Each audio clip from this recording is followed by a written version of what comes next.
Ladies and gentlemen, before we start today's episode, it is imperative, as always, that you like and subscribe. Also, share.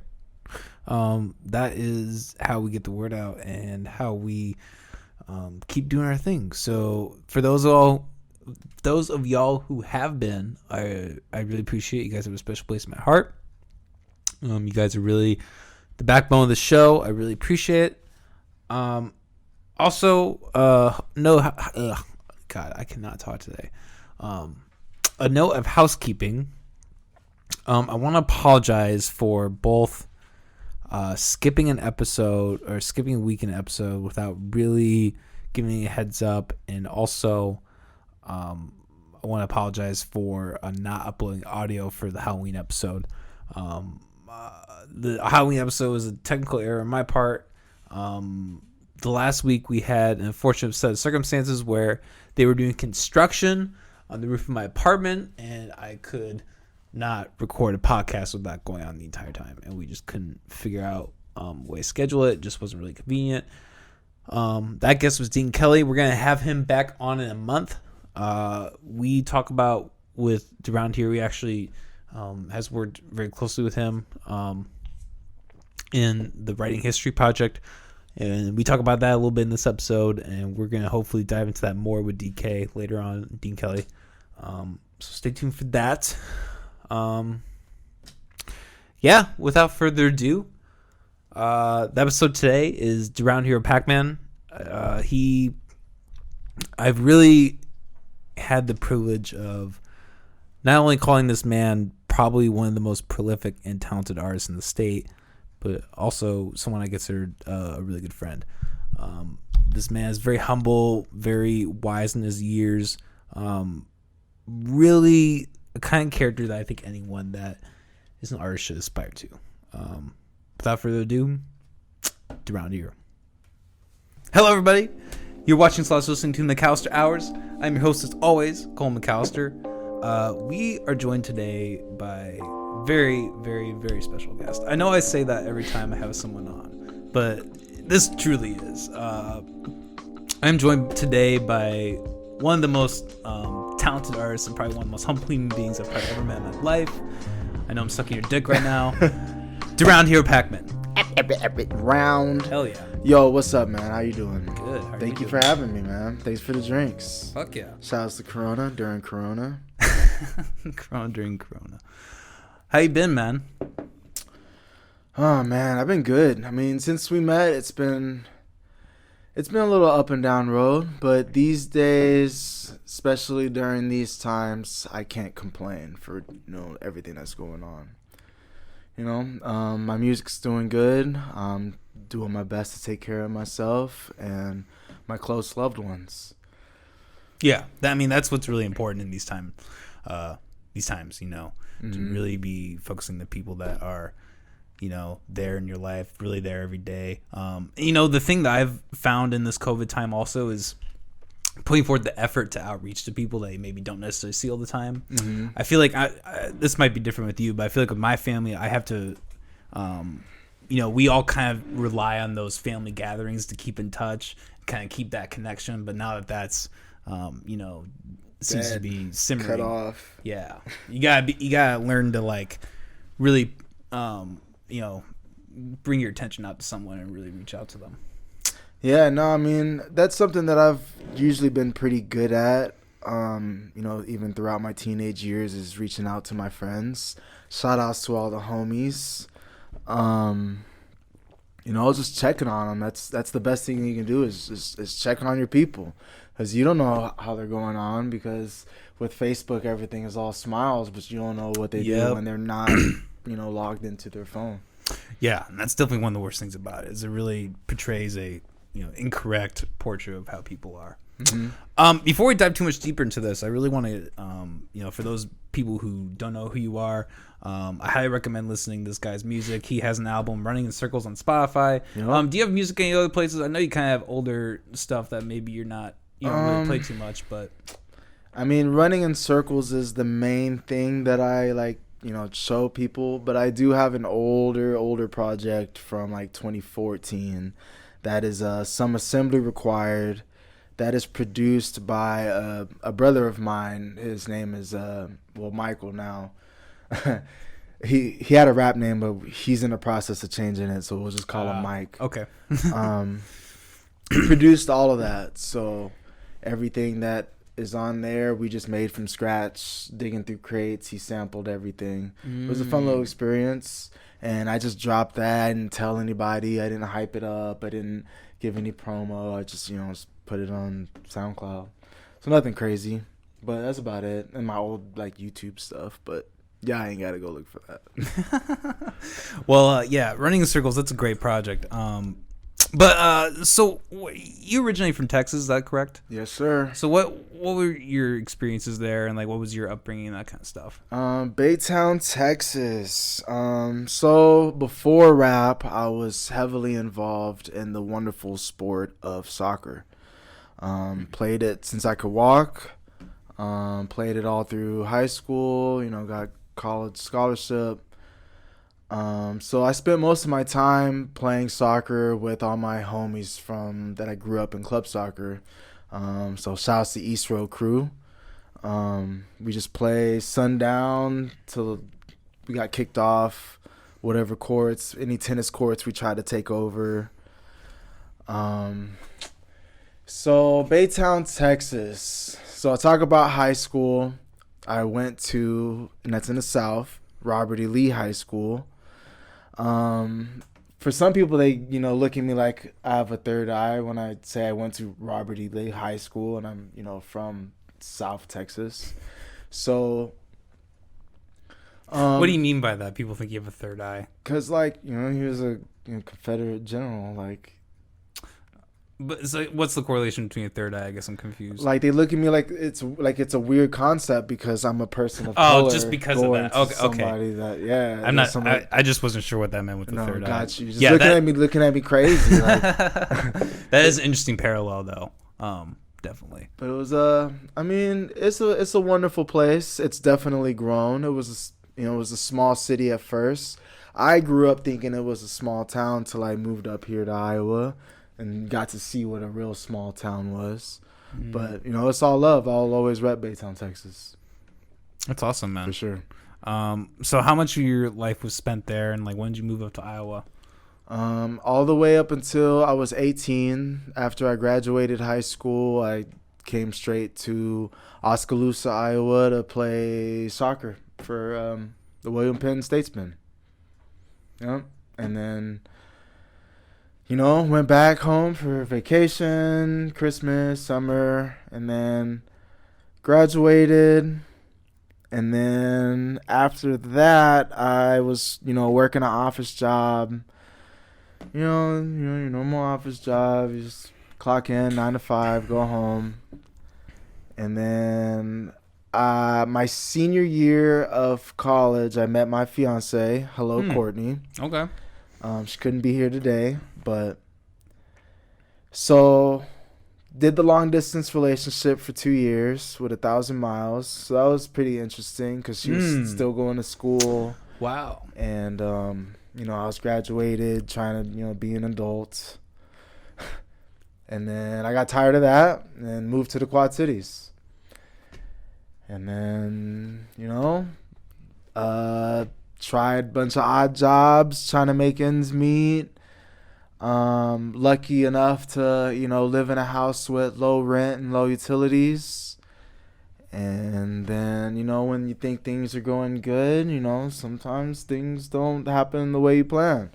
And we ended up, losing the house and, getting robbed for $10,000 and, being homeless and kind of, bummy shit and, life stuff. Nothing, nothing, shit you gotta go through, shit people go through, And I ended up back in Oski through a great friend, my friend Terrell. I was gonna say her whole name. I don't know if that was cool, but my friend Terrell, she's a wonderful artist. I would tag her in, but I don't know her tags. But she was my old roommate college. And she owns the house that, we lived in during the college days. So she moved down the street and then let us move in because she found out, we were fucking bumming it couch to couch and shit. So, that's where you see me now with the garden and backyard and everything. So, people go through your shit. You never know where you're going to end up. And I'm in a good spot right now, so I can't complain. Well, that's good. And, the thing that's always been interesting to me about your background is it's a true testament to how crazy life is. And, for sure. Like, it really kind of is like a start from the bottom type of story. When you talk about those experiences, that's, those were really bad experiences, I'm sure, and that you were, I'm sure you were down, depressed, and maybe even worse. Several times. But, I think it really made you a better person. You really came out the end, both a better human being and a very talented artist because of it. For sure. Thank you, man. Yeah, that's what I was telling somebody at this show I had in the Quad Cities at Ross Talks. Shout outs to Ro. There was a guy there that he was just filling my entire set. And, at the end, he was, just, really digging my energy. And I had explained to him, I kind of had to struggle for this. It wasn't just, something that just pops in your head. It's not stories you can just make up. Molly with the smoothest. Do you want another one? No, I'm good right now. Thank you. All right, cool. So where'd you get your name? How'd that come about? It started off at Pac-Man. I was just, Pac-Man, the rap, because my initials are PAC. That's right, yeah. And my mom was actually the first one to, call me Pac-Man. Shout out to Mom. Hi, Mom. How you doing? I know you're going to see this. And it was about, it was a little bit after 9/11. Because it was, they were calling the area Ground Zero. Mm-hmm. And I was in a cipher. I was like 10, 11. No, I was 12. I remember it was before I was 13. So I was 12 in a cipher with like some of my friends. Just, bullshit rapping. And, I said some shit like, coming from the bottom, you see me, it's like Ground Zero. Pac-Man trying to save the game, the round hero. And it was just trying to feed off that, and then all my friends and stuff, it was like, oh, and then it just stuck with me. Dang. So it was just something that stuck with me. But I was always Pac-Man. Like I always just rode Pac-Man. Like I had Pac-Man and everything. I had a Pac-Man shirt for every day of the week. I just really liked playing Pac-Man. Like it was always Pac-Man. But I figured if I was to be an artist with this and, take this further. If I was to blow up, I can't just go off of the name Pac-Man or Namco is going to, eat my ass alive. Yeah, it doesn't work. No, it just won't work that way. So I went with the round hero and it was catchy. And, somehow I just kept saying round and people just started just mimicking it. And I was like, all right, cool. And as a kid, I always just played with the scratches. I just loved hearing DJs just do with the turntables, and I don't know, I was just messing around with it with my mouth, and I just started playing with it and just stuck with it. So now it went from Pac-Man, which is a circular character, to the round hero. So it still kind of one and the same. So this all started really a lot earlier in your rap career, and you've kind of built upon it, because that's the thing that I also, really appreciate and admire about you is you've been rapping for, you said 20 years, mm-hmm. I think? Yeah. Wow. Yeah. 20 years. I've been scribbling in a notebook. Recording, 15 years. But still, that's writing and rapping on beats and trying to bullshit on songs. Yeah, about 20 years. I was 10, rapping one word syllables. Yeah, my name is Pat. I'm not gonna do it. But yeah, good times, man. It's been interesting to see, the standpoint of hip hop from that point to here on, even from the origin of where it began. But it's changed a lot, just from how people record their music to how people write music. Some people don't even write on paper anymore; they just see it as obsolete. How people distribute music. I still pass out CDs and people look at me like I'm crazy. Where do you want me to play this? What do you want me to play this on? And I'm like, a CD player, man. I'll get you a Walkman. Have you heard of T-Bear and Ray West? I have not. They're rappers here, and they're kind of old school like that. And this isn't a diss on them at all. They're good artists, but they like really wanted to sell me CDs, and it's kind of the same thing, you know. There's like, Yeah, not that I'm calling you old or anything, but it's just what I was used to, you know. And everybody's on the Spotify, you know, stream train, and I am on Spotify. I'm not knocking it. It's just, you know, that's not where my push is at. I'm a more of a face to face. You know, shaking babies and kissing hands. I mean, shaking hands and kissing babies. I'm just more personal. You know, I like to see you face to face. You know, I can't be, you know, more closer than 6 feet now, but you know, I'm more personal with my art. You know, I want to present it to you. I want to show you, like, hey, I'm a person. This is what I'm rapping about. You know. Just give a face to the sound. Yeah, you know, that's what I really appreciate about you is you're a very personable guy. You really have a sense of like community and unity, and you like, you know, the people, the connections I've seen you make, you know, even the short time I've known you is you know, seen you articulate. You know, those are really admirable and really impressive that you've made all those connections. Thank you, man. I appreciate that. I think like the day we met, I think you were sitting with Jackson Place. Yeah. And I came and sat and talked with you guys, and you know, because I didn't know anybody there. I just showed up, and I was like, I don't know anybody here. I'm just here to rap. So, you know, we'll see how this goes. Yeah, well, that was fucking crazy. How we met was it was Misfits Pub and Grub, right? I think it was 2017. Yep. Thanks to Matt by Midwest. Yep. I think that experience for me personally really opened up my mind as to like what this city had potentially. I kind of knew a little bit about what was going on through Jackson Place, but you know, very, very mildly. I knew he was doing a little thing. I saw about it on his social media. And I was like, "Fuck it, why try?" Or I'll give it a go. But yeah, you know, that was kind of definitely my gateway into that world that was here in Des Moines. For real? Yeah, I would definitely say so. That's what's up. I didn't know that. Yeah, I had no idea, you know, what was going on in the scene. I didn't even know Matt. I didn't know anybody. I just looked up, you know, like rap contest or rap something in Des Moines, and you know, that just popped up, and I was like, okay, all right, babe, Friday we're going to Des Moines for this rap contest. She's like, okay, cool, and showed up.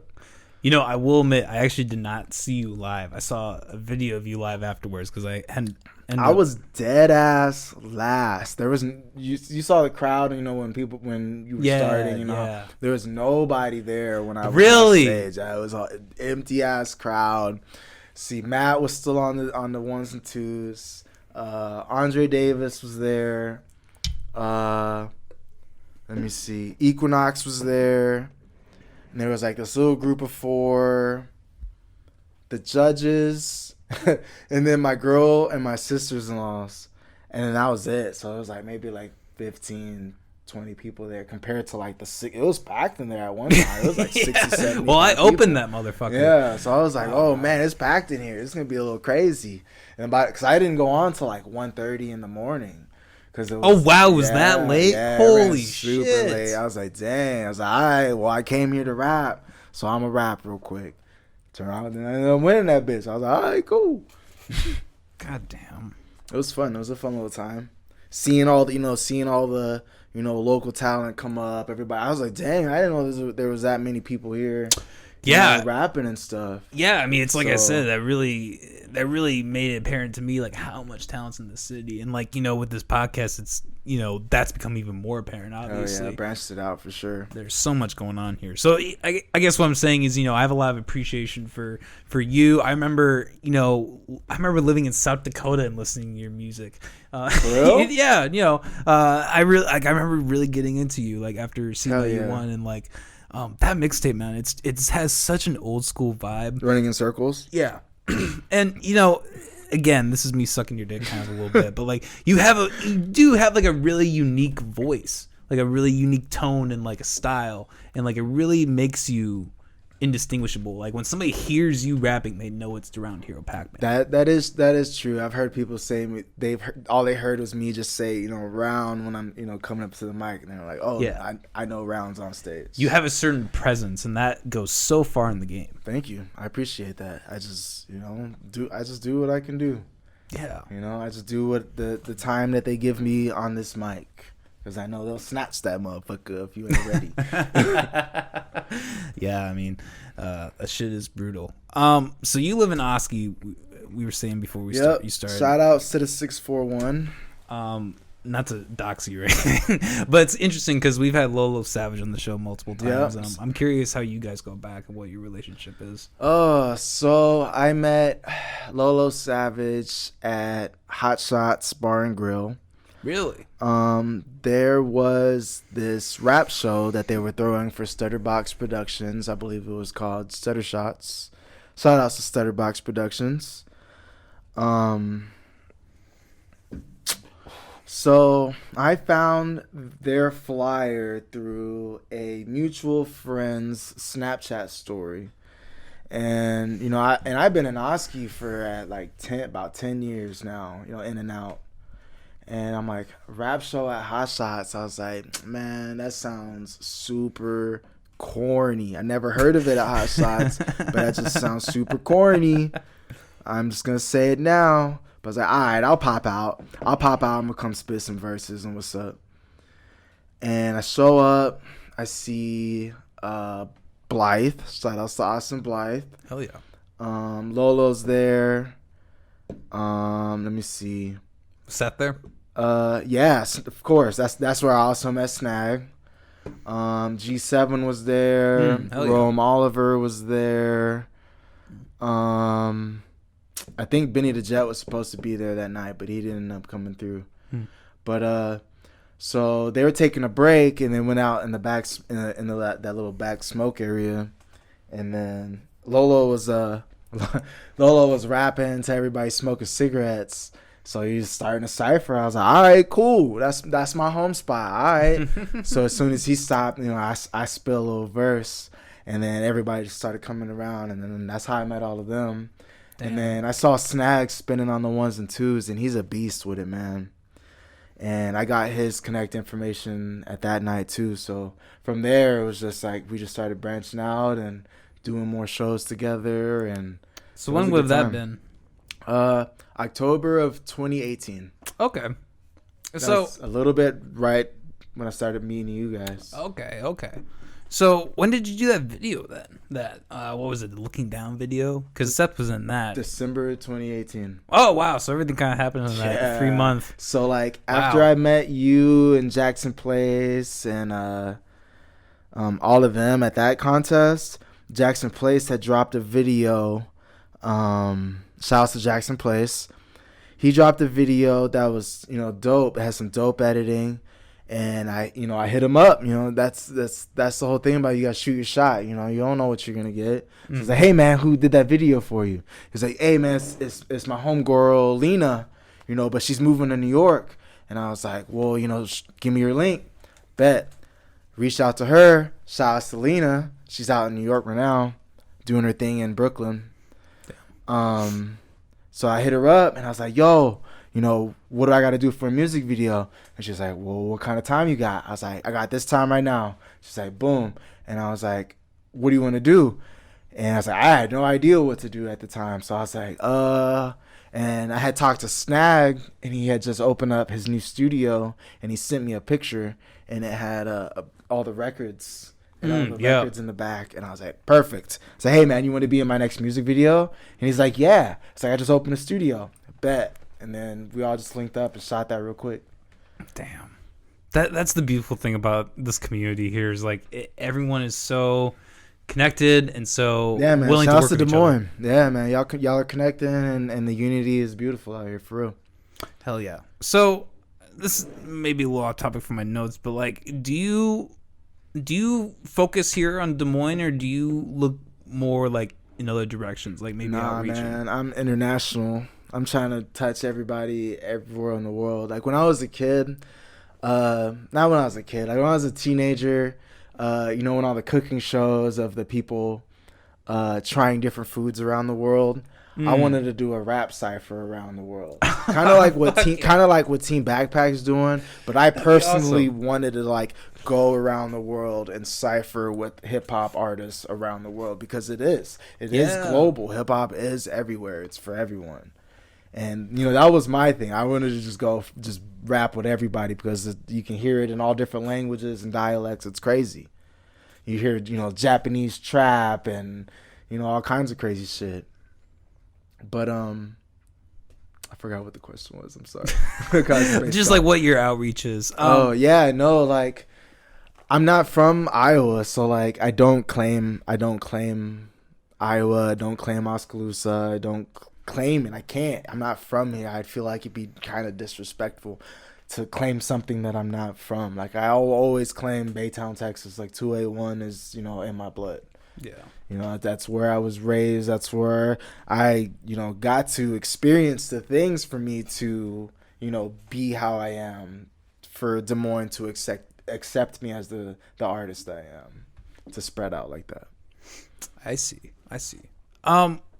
So I guess I'm just curious though, like if you maintain some sort of level of success and it like came from being in Iowa, you wouldn't take any claim of that at all. You would just be you yourself. Yeah, I'd be myself, and I appreciate the artists that I've been working with that help me spread out there, and I'd be helping them spread out too. That's also something that I've wanted to work on. It's kind of a secret, but I'll spill the beans. Like, it's something that I've told some of my close artist friends that I've started with from day one is, I wanted to start a Round Nation. It was kind of like a foundation, but the Round Nation. I like and that. I want all my artist peers that have my similar views, that want to spread it through love and art and unity. I want, and there's more. There's so many people around the country, around the world that want to do that. And I feel like the impact of everybody coming together and doing that is stronger than everybody just trying to do it on their own, individually. This person, that person. Like if that song Novocaine that pops off, guess what, homie? You're gonna eat. Fuck yeah. Fuck yeah. That's what I'm saying. It's like I'm not trying to just do this for myself. Like I want to do this for the people that also believe that I can do this. Because if I didn't have them, guess what? I wouldn't believe I could do this, and I'd probably just not do it anymore. I'd probably just be playing, chilling out, doing nothing. That's awesome, man. That's really humbling. Thank you. There are a lot of people who would, attach onto that cloud. So I really appreciate that. Yeah, nah, man. If I pop off, I hope the people that I'm running with are ready as well, because it's time to eat. It's time for you to show everybody what you got. Like let's say your podcast pops off. What if you're the next JRE? Yes.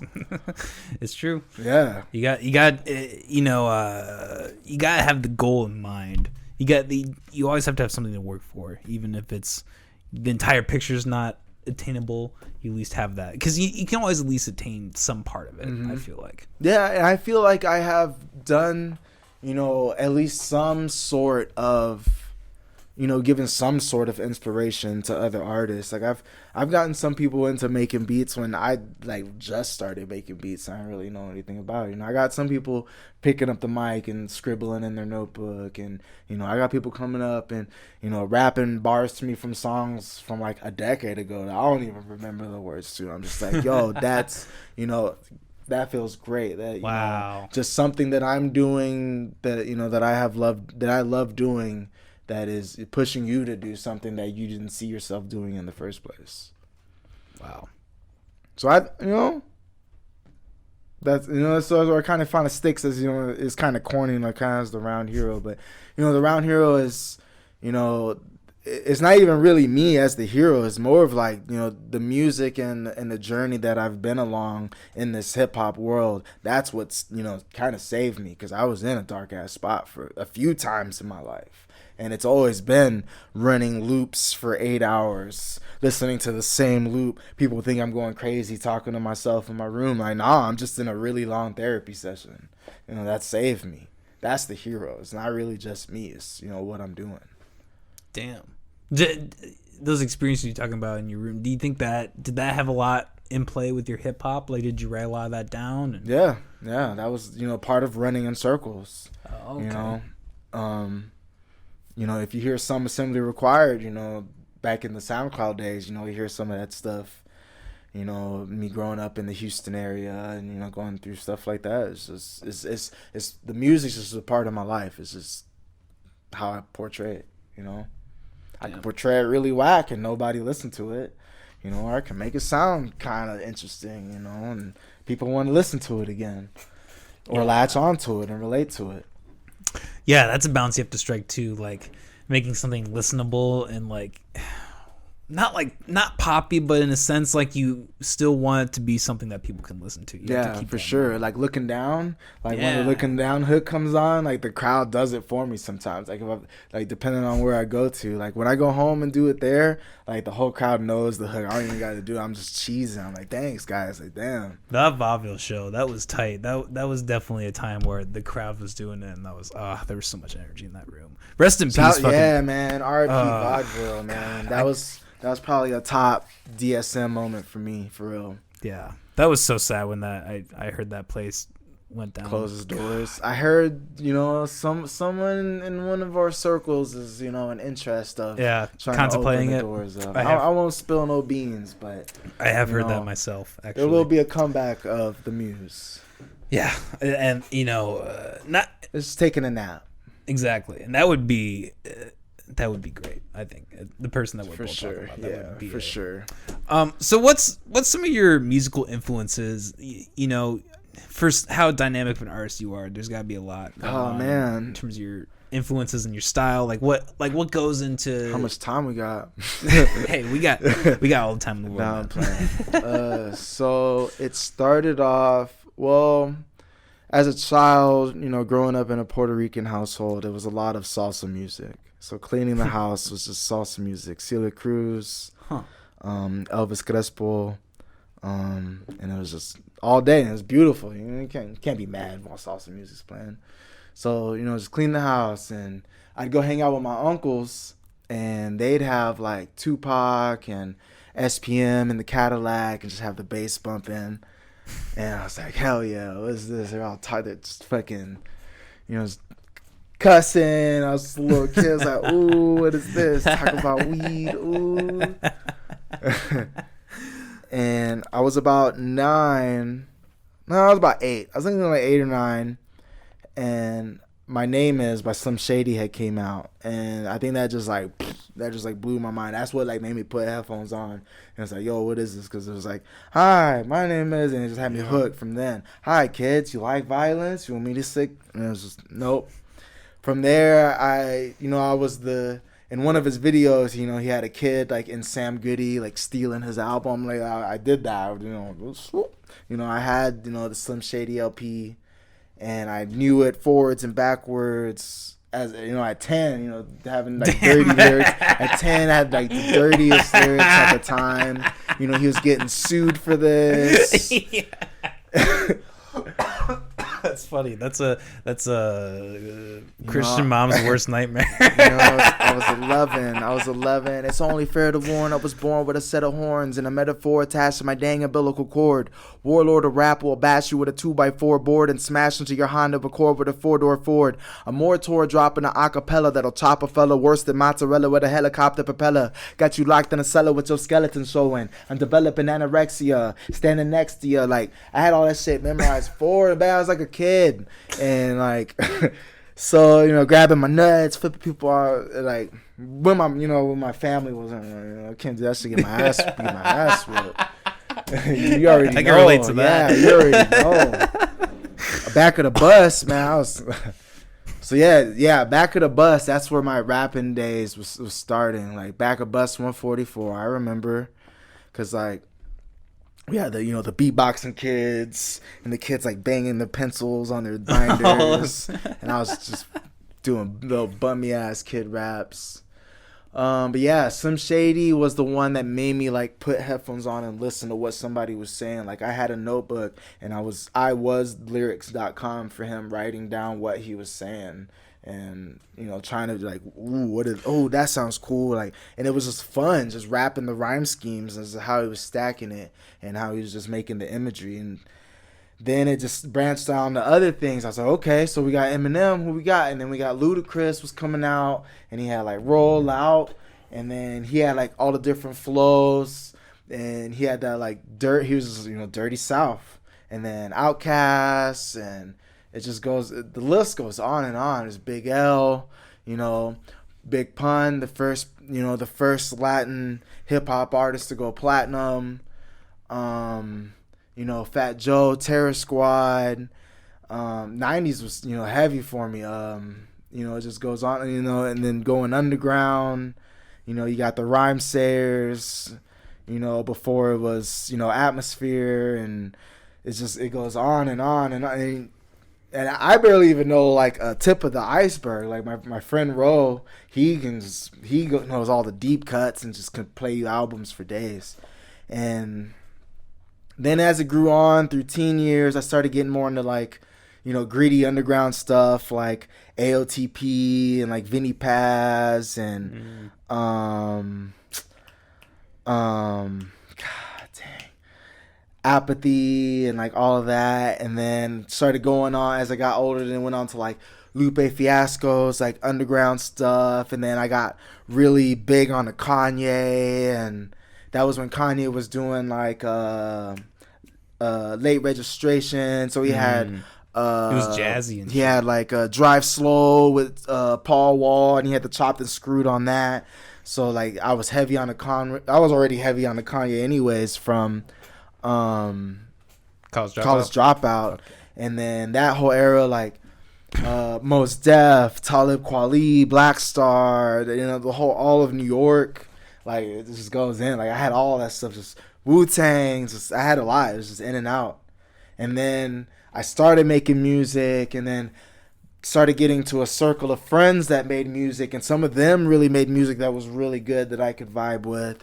Like my boy Caleb from back home, my boy Mike, Virgil Wolf, Lolo Savage, you got Obs Period. Like we got, so you start getting into your own circle of people that are making music that can influence you to do your own thing. Yeah, that's a really beautiful thing about the scene too, is like you actually find that like you're saying, like you're listing all these artists, but like that is in there too. Like your music inspires me, Ob's music inspires me. Yeah, right. Jackson, he inspires me. Shit like that. Power music, power hip hop. It's a truly beautiful thing. So what's your process then with rapping? Do you write more down? You talk about more ciphers. You kind of said you don't really do that too much anymore. I don't really cipher as much because I haven't really found a cipher crowd up here. Like now, really people are like really down to hop in a freestyle session. What I usually do is, like I said, I just listen to a lot of beats on loops for hours, and then I'll just go through the day, still having that beat playing through the speaker. Thank you very much. Can I have that bottle open? Oh yeah, there you go. I like working with other artists more than, working by myself. Like, Running in Circles was fun, but the collaborations on the project were probably my favorite songs. Like, Do and Paranoia were probably my favorite tracks off the whole project. Yeah. So, like, I like collaborating with other artists. So, like, there's people that want to work together, so I'll just play their beats that they send me or what we're trying to do together, and I'll just have that on loop for all day till it's time to go to work. And then like I'll just freestyle until something sounds cool or I have a concept. I'll have like 2 bars and I'm like, ooh, that sounds good. I'll write that down. And then I'll just, all right.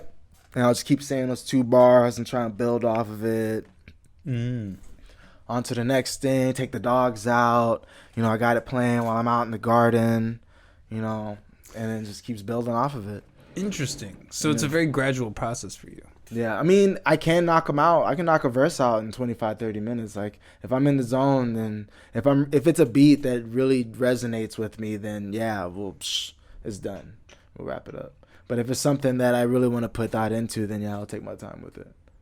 Yeah. Well, you obviously have the experience to, be a testament to, you know, I just feel like we get a lot of people in here that do a lot of freestyle.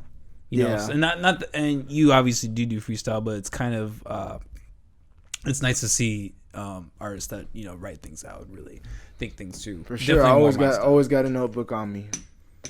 Always. How many notebooks would you say you filled? If you were to guess. I still have most of them, to be honest. I'd have to say close to 30. Like I have some from like holy shit. I still have from like my 5th grade Carver Elementary folder, just like stacked. And I'll just have like just chicken scratch, just little old corny rhymes. Goddamn. So are you like, when you write in your notebook, is it kind of all over the place? Or are you really ordered with the lines? It's a mess. It's a mess. Now I am at least organized enough to write the name of the beat in the top corner. So stupid. It's just like, okay. Or who I was working with. Like, oh, okay, it's that song. That's the beauty of it. That's the beauty of it, though, is like, I feel like when you're in that zone and you're kind of rapping and doing all that kind of stuff, it is very scatterbrain process. I mean, you saw my notebooks when I came to record the track. It was a true Eminem-esque, like, like 4 bars here. Like, all right, we got these 2 pages. I just stick them together. That was a good day. That was a fun time. Yeah. Yeah, the day that we... Novocaine, yeah. Tacos and hot flows. There was a point where you were, I think it was, because you did it in like 2 takes. That was the thing. And like, I always know I'm working with a good artist when they, like, the fewer takes are just like, I got it, boom, I'm already in the zone. Yeah, I'm already ready to do this. You did that whole song in the 2nd take, and it was like perfect. I remember just being like entranced. I wasn't even like really listening to you. It was kind of like you're like, you start swimming in the flow, man. Like yeah, and the flow for that song is really fun. I gotta get off my ass and talk to my bro. Shout outs to PR to mix it down. Like, he's got it. I just haven't gave him the notes to make it, you know, sound how I want it to sound. Because what it's at right now is like, it's real wiry, and I just want to clear it out. Yeah. But the flow in that song was just really bouncy, so it's easy for you to just like get in with it. Yeah. I think that, you know, for me there was a really surreal aspect. You know, me talking about listening to you back in the day, there's something really surreal about listening to your voice on my track and just like recording it. I'm just like in the process realizing, yeah, man, from where it all started before you were even making beats. Yeah. Speaking of making beats, what is some of your process in making, like, you talked about production, kind of making beats, like, when did you get into that? That was kind of something new. So that was recently new. I would say I started maybe, I really like plugged it in and, you know, wanted to learn January of last year. Shout outs to Virgil Wolf. He sent me my MIDI board. Like, he was like, I got a new one, so, you know, here, you can learn on this one. Damn. I was like, bet. That's really nice. So, you know, and the DAW that I've been using for the last like 7 years, I found out that you can make beats on it as well.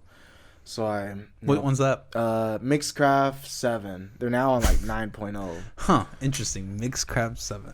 I got it from Walmart for like $40. Huh. Yep. Interesting. So I plugged it in, and, you know, you skip manuals. You don't take the time to like get taught things. You just plug it in. You're like, I can build this. Don't worry. So I'm playing beats, and I'm like, yeah, this is fire. Sending it to my friends. I'm like, oh yeah, man, I'm making beats, bro. Next Kanye, I got this. Oh man, good times. So then I was like, okay, now I gotta like really like learn what I'm doing. So I started like taking like little music theory lessons on YouTube and stuff, and like learning where to put my fingers and stuff like that. And then it became like, then it was just mind blowing. It was just so much fun, just so much things you could do, because they gave you already access to like an infinite amount of instruments, and then they gave you the sampler, which is, you know, a whole nother world on top of that. And then I just fell in love. That might be my favorite, sampling something up, chopping it up, and throwing it on a board. Oh, that's some true Kanye shit.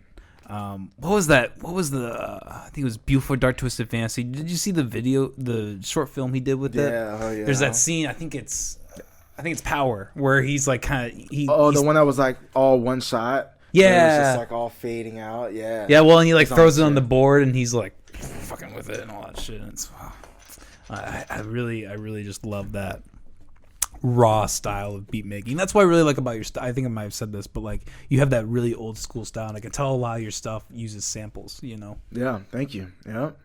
I mean, I'm working on original stuff, and I'm trying to produce my own work. But yeah, sampling is just so much more fun to rap on. It's crisp. Yeah, unless it's live. Like if it's a live band, I can rap with that all day. Like I can't wait to like build a team, like start my own band. That's another dream for me, because I've done live band performances. Wow, really? Shout outs to my 2B crew, because we have this loft that my friend lives in, and he sets up like it looks like a stage performance. Like he has a whole drum set up. I think he has I've seen bass that. and guitar. Yeah, I've sent you some snaps and went live there a couple times. But yeah, we just jam there, and I freestyle. We fuck off all the time. That's awesome. Then I did a live band performance at Ross Talks. Shout outs to Ross Talks in the QC with I think they were called God's Rejects or Angels Rejects. They hit me up and they were like, "Yo, man, we rock with your shit. We want to play for you." And I was like, "How?" And I was like, "We'll mimic your beats." And I was like, "What do you mean?" And they're like, "Well, send us something." And I'm like, "All right." So I sent them one of my like old ass songs. It was called Justice. And they sent back a clip of them, playing the riffs. And my boy Fantana, he was playing the drums. I was like, "Oh shit, it's a rap. Definitely sign me up. Let's go." And then I had like a whole 20-minute set, and were playing all my old shit on just live acoustic. And I was like, I'm in love. So I can't wait to do that again. That was great. Fuck. Live band is definitely where it's at for sure. Well, and that's such a whole experience in itself, because you talk about Seth Happy Snacks talked about this too, how you guys have that rhythm and the sliding and the mixing. There's something in that, but there's something else in like being with a whole band and a group of people. Like how many people were in the group, would you say? There was 4. Okay. We had a bassist, a guitarist, a drummer, and a keyboardist. Oh, okay. Yeah, so pretty. So it was a whole setup band, and I was the vocalist. Yeah, so it was a pretty setup band, including you 5. That's pretty dense. 5-man band. Yeah, setting it down. The only other fun than that is go back to the classics, is having a DJ that is knowledgeable of being a turntablist and killing it while you're spitting. So shout outs to Snag and King Supreme and man, Cool MD and BBC. Because they're all these DJs that I've been working with throughout my career that have just brings your performance just to another level when you can hear they're chopping it behind you, and it's good. It's not like they're like throwing you off. They're not throwing the MC off like, "Oh shit, I gotta catch up." What did I say? Because I don't perform with backtracks. So if I fuck up, you're gonna know. It's gonna be just a beat playing. That's it. You're gonna hear and that's it. So it's great to have DJs that are in the zone with you while you're spitting, and they're just hitting the crossfaders. I can't do any of that stuff. That's why I do it with my mouth. That's awesome though. Yeah, like I said, the connections you've made, it's really neat stuff. I say we take a really quick break here. For sure. Maybe use the restroom, hydrate, all that. We will be right back with Drowned Hero. Huh? All right. 100%, because they know that's what sells. Sex sells. It does sell. It's 101. Sucks. The whole OnlyFans thing with, what was that chick's name? Belle Thorne? Oh, she sold her bathwater? Oh, yeah, Belle. Was that her? Where she said she was going nude and didn't go nude. Yeah. She got like $2 million from OnlyFans, and she didn't even go nude. She promised all this content that she just didn't, but she still got paid. Psych.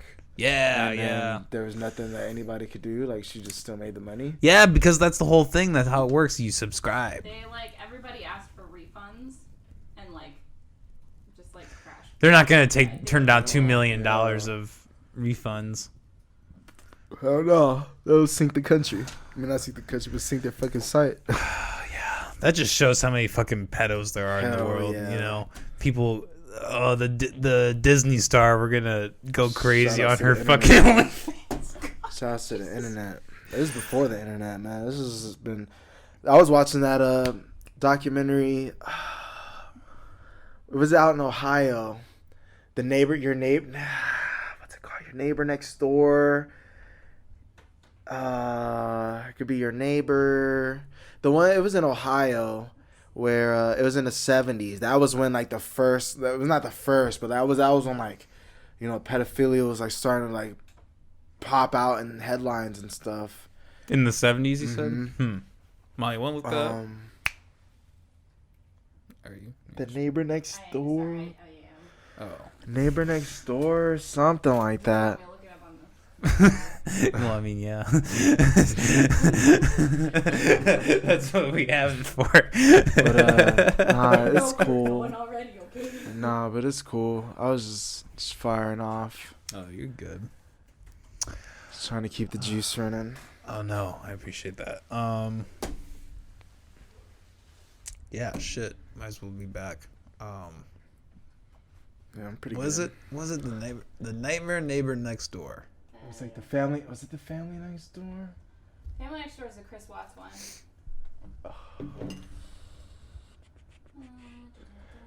Nah, I'll remember it. I'll remember because it was like 1975. The Devil Next Door? Nah, it was. And it was a dad that it was a guy that just moved to town, and he got really close at this church with his family, and they let him in like as a, you know, close family friend, and he started to like make like handsy moves on the daughter, and the family was like weirdly cool with it. Like he would come over and like stay the night in her room, and he would tell the family like. He would tell the mom and dad, like, oh, it's my therapy. It helps me sleep at night. And the parents were, like, cool with it. And then, like, sometime the road, the mom started, you know, getting involved with him. And they were hooking up and behind the dad's back. And then he started hooking up with the dad behind the mom's back. Like, getting hands-offs from the dad. Shit. This is some weird shit. I was like, yo, what is this? Dude, people are fucked up. Y'all man. weird. What do you think about all this? Abducted in plain sight. That's what it is? Yes. Ah. What it leaves out the Atlantic. God, you can't even trust what the fuck you read anymore. Any of this Yes. shit. That's the one. Creepy as fuck. So what's the synopsis? Kidnaps Idaho teenager. Okay, 19. Teenager who was abducted by her neighbor. Yeah, that part is fucking crazy. He kidnaps her and makes her believe that if she tells anybody, that aliens are gonna come rape her family. Oh, Jesus Christ. She was 12. It's like, oh my god, man. Like it was a fucked up thing, man. Like, it was a whole thing. You ever see Who Took Johnny? The Johnny Gosh documentary? Mm-mm. So crazy. Have you ever heard the story of Johnny Gosh? So he was the first milk carton kid. He actually got abducted Really? in West Des Moines. Really? Yeah, he was on. Look that up, Johnny Gosh. I didn't know that. Yeah, I believe. Correct me if I'm wrong, but I believe he was the first milk carton kid. And there's this whole documentary about like him getting kidnapped, and it goes into like the underground sex trafficking ring, and like this is in Iowa and like West Des Moines. And I could be incorrect, but I believe my mother actually like went to school with him and didn't really know him, but like knew of him. That knew he was a person. Yeah, like that happened like when she Yeah. was growing up, and Damn, that's wild. I didn't know that was here. yeah. So, But I couldn't believe it if I-80 was still like a dominant. If I-80 was a dominant freeway at the time, I believe it. Like how it is now. well, that's the whole thing with well, I don't know when I-80 came into place, but I know like sex trafficking is, you know, a hot spot out here. Well, Des Moines is a hotspot for a lot of things, both drugs and sex trafficking because of the Middle of the map, baby. Yep, exactly. Intersections. Middle of the map. But apparently 4 this- hours each way. Apparently, this guy came back and visited. the mom and all that. But like, yeah. But anyways, so I was Who watching did, this. the guy that kidnapped him? The guy got kidnapped. Oh, okay. Apparently, when like he apparently is just like in the underground like sex community, just like, or by now he's just taking on a new identity. He's just someone else, you know. But anyways, I was watching this documentary. And as I'm watching it, they map out where the fucking guy got kidnapped. And I realize it's down the street from my fucking apartment where I live. Shit. While I'm watching it, it was like a fucking, this like, oh my God, I lost my shit. Stick your head out the window. What y'all doing down there? All right, I'm not walking around there anymore. What are y'all doing over there? I'd be carrying a strap in West Des Moines. Yeah, man. Defo, man. Defo, for sure. Whew. Yeah, fucking Johnny wouldn't Gosh. surprise me. That shit's crazy.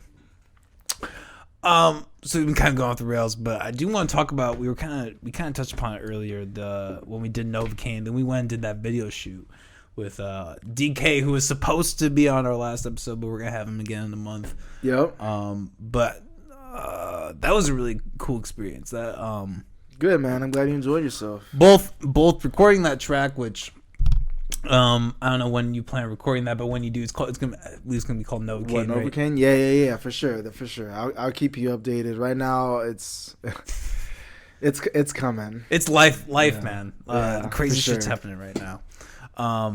But yeah, that experience, recording that track like I was talking about, along with what was the studio called that we went to? Oh, the Barnum Factory. Okay. Shouts to Eli Fox and DK and EP.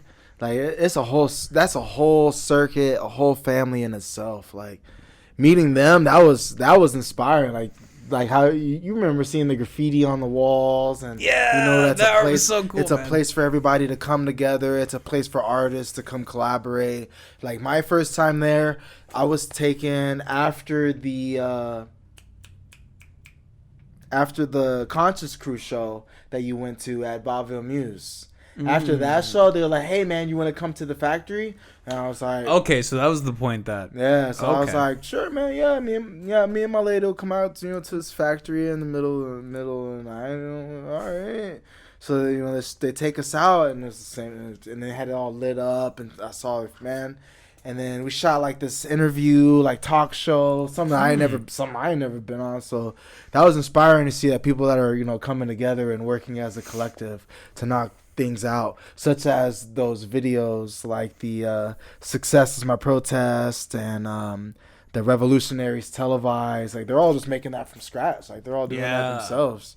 So, like, yeah, man, big ups to shout out to writing to Barnum Factory and the Writing History Project. That was the group that was specifically working, right? Yep. Mm-hmm. DK that's his baby. I think. Yep, that's his baby. Yeah. That's a really cool project that you guys are doing. I really very interesting group of people. I think you guys were all very like I obviously was, I was just kind of quiet the whole time. Yeah, man, fly on the wall. It's cool. I mean, you didn't know anybody there. Yeah, man. definitely not. Definitely. You were still there. You took your pictures. You were watching. I saw you talking to some artists off to the side and people that people brought. So you were there. You were in the wave. I think you noticed it. Like, there were so many people coming in and out that it was just a wave of conversations. Yeah. And these people would come talk, and we could talk about this, and if we break off, come talk about that. Exactly. So it's like you're just in the wave. I enjoyed, like, it's kind of maybe kind of weird to say, but I really kind of enjoy being a bystander and just kind of like watching the whole process. Like, I've never. Oh yeah. I might be a lot of talk here in the podcast, bringing hip hop artists and talk about hip hop, but it's one thing is talk, but it's another thing to walk. It's another thing to actually sit on that experience and be like, I really was like in on this. Like, this video, I like saw like a very small part of this get made, and I saw the people who created it and kind of got insight on how they did that. And like, especially me being in video production, yeah, man, that's why I did it. And I remember when we were first talking, you were telling me, you came from a small town. So, immediately I assumed you didn't really have much of a hip hop background. Like, definitely not bring any background, offense, no. but like, so like, it'd be cool, bring someone that has, no experience of hip hop at all and see, what, a real essence of hip hop looks like. You know, like a cipher and people coming in and everybody enjoying and spreading love and, you know, trying to do something instead of just, you know, throw money at people, you know, throw money at the camera. That would have been a boring video for you because something you've seen before because it's what you expect when you hear hip hop. It's what small town people expect when they hear the term hip hop. They expect that you're throwing money at the camera and you're driving the nice fancy car. But hip hop is way more than that. So that's what I wanted you to experience. It's like you were saying off camera, the stigma of like big booty bitches and money and like you know, Hennessy or whatever, you know. Funny about us being there. I actually did try Hennessy for the first time. I had never actually I had tried Hennessy for the first time. Oh, for real? Yeah, I never partook man. in it. Who brought that? Was it Biggs? I think Biggs brought that. Yeah. Shouts to Biggs, man. Those are all really cool guys. Who's the guy? I think Rated G. Yep. He was spitting forever. Nah, Rated G was the girl. You're thinking of Corleone. Oh, okay. Yep, that's DK's cousin. Oh, okay, Yep. okay. That guy was. Yeah, he was there for the love of rap. You can see it. That's what he was there for. He came to rap. He was hungry. Yeah. Really cool community that's here, and I'm really glad the glimpses that I've gotten it both on and off the podcast. Yeah, man. Shout out to the Writing History Project. I can't wait to see how far this grows because DK has big plans for this to take this, you know, further than the Moine. He wants to connect, you know, all of the Iowa and then, you know, eventually show, you know, pretty much the world what, you know, Iowa has to offer instead of just, you know, corn and cows and pigs. Yeah. So what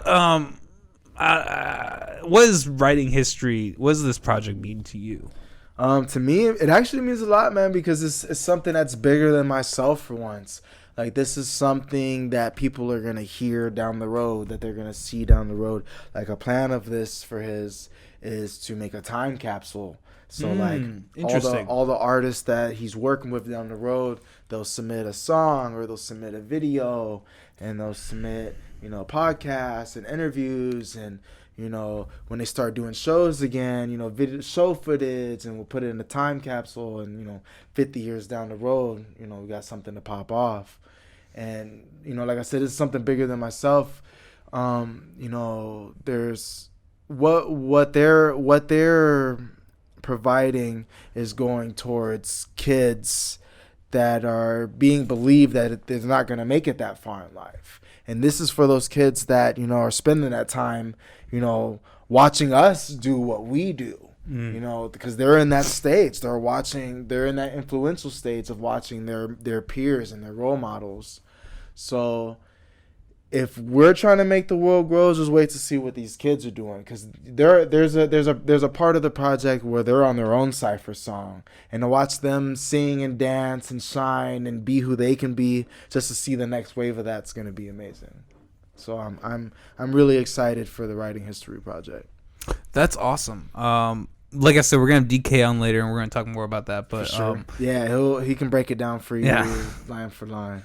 But it was really cool to see you be a part of that, and like I said, you know, to see that process. I was honored. It was definitely a privilege to be a part of that. Yeah, because he hit me up. He just hit me up one morning and said, "Hey, man, you want to be a part of this, you know, part of this project?" And he sent me the beat, and, you know, I scribbled something down in like 35, 40 minutes, and I sent it back to him. And then, you know, he just sent me back fire emojis. He was like, "You're on." I was like, "Bet." All right, cool. Let me know when I got to come record, and then that was that. And then we came and shot the video, and then now we got the videos out. They're out. Go check Revolutionaries Televised and Success Is My Protest, and, you know, go see for yourself what we're trying to do. We're trying to be the change that we want to see. You know, we're tired of being, you know, stopped by police for no reason. We're tired of being followed in the grocery store as soon as we walk in just because we have our hood up. That means that we're stealing something. You know, we're tired of, you know, being looked at like we're the ones with road rage. You know, sometimes I do. You know, I'm from Texas. You know, sometimes I got road rage. But, you know, I've driven in Texas, so I know about that. You can't drive. Don't drive. If you're scared, don't get on 610, please. No, but I get that. You get the gist. You know, it's a story we've been talking about for ages. So eventually, it'll come to light, and you know,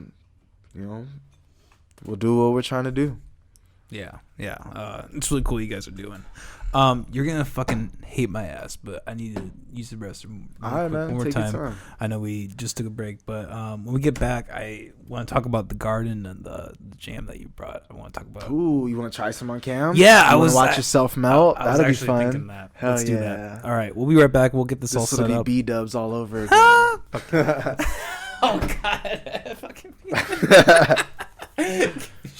Most of the shows I love, pre-COVID, post-COVID, suck. Yeah, because it's just the daily shows with Trevor Noah. I've been still watching, but other than that, a lot of stuff. Yeah, I'm not really a fan of Trevor Noah. For real? Yeah. I would imagine. I like Jon Stewart, man. He was Your laptop's unplugged. Oh, fuck, crazy. Thank you. Yep. All right. Yeah, no, for sure. The OG was the way to go. Yeah, he was very like against the grain and just did his own thing no matter what. I really appreciate that. He didn't really like portray to any demographic. He was just his. Yeah. And he made fun of everyone too. Yeah, anybody can come get these hands. I'm bilingual. My hands are bilingual. Who wants these hands? Yeah. All right. Well, shit, we're back. All right, back on the air.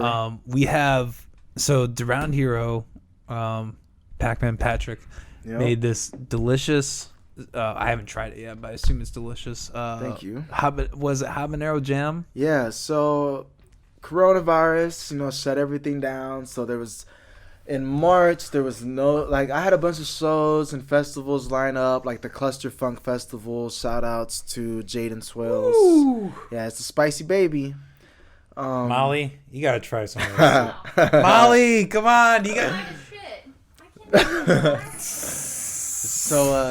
So there was a bunch of festivals and stuff coming up, and I was really excited.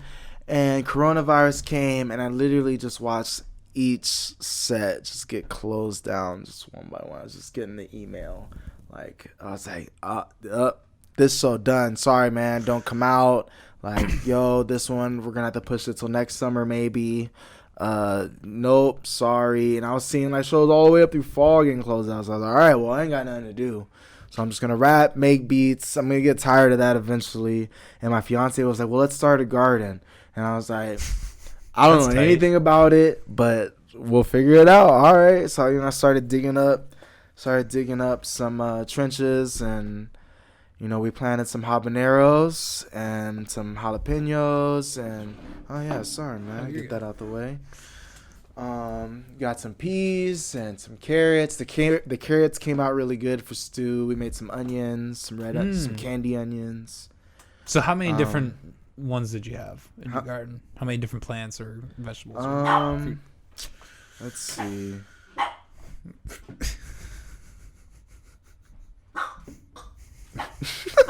God damn it, dog. It's okay.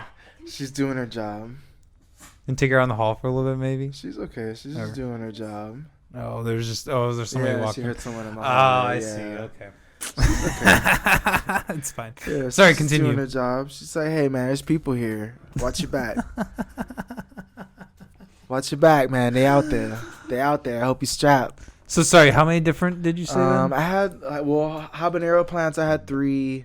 I had like 5 jalapeno and then like 3 of a bunch of other things. Carrots, I had a whole row of like 12 bundles and like 6 bundles of onions. I had a bunch of stuff. It was a lot. At first I thought, I was like, man, this is too much. I don't know what I'm doing. Like, this is too much. But we ended up just watching a bunch of YouTube videos and just looking on the internet of like getting apps of like when they're gonna sprout and like how much water to give them. And it was a fun experience. So, watch something grow from nothing and then to make stuff out of it. So we have some pineapple habanero jelly.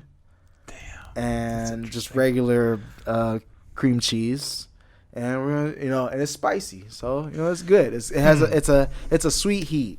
And like I said, a little goes a long way. Yeah. If you like hot, then it's good for you. Yeah, if you're wary of heat, then just a little dab, and it's kind I'd say it's about halfway up the scale for hot ones.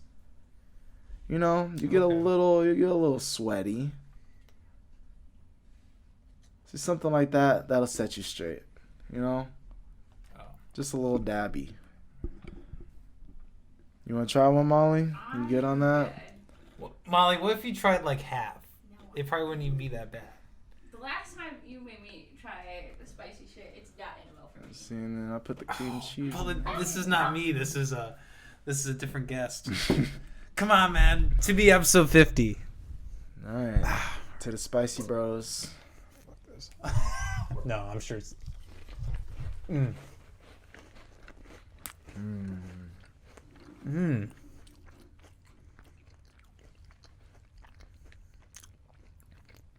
Right? For that heat kicking in. Yeah. It has the timing is really good. But the sweet's still good to where you're not hating it. You're like, oh my God, I'm on fire. It's balanced. Mm-hmm. And you can always just, have a couple crackers and some cheese, balance it out. Yeah. See? It's not that bad, Molly. See? Maybe off camera. See? He's not running away. You want to torture me? He's not spewing snot out of his nose. I'm not trying to checking torture out. you. Just maybe expand your palate a little bit. So yeah, so that's an idea that I was having for merch. Mm. Like if I was to just make a bunch of just jelly. And I'd just be at the shows, just slinging jelly. Like, what's up, yo? Round jelly, what's up? It's around here, limited edition. Hell yeah, man, because it's limited as fuck. They love that shit. Just slap a fucking Round Hero sticker on there. Like, yo, this is limited as fuck. He made this himself in his backyard with his own hands. What other kind of merch is that? It was blood, sweat, and tears. Is there a license you have to get to really not homegrown stuff?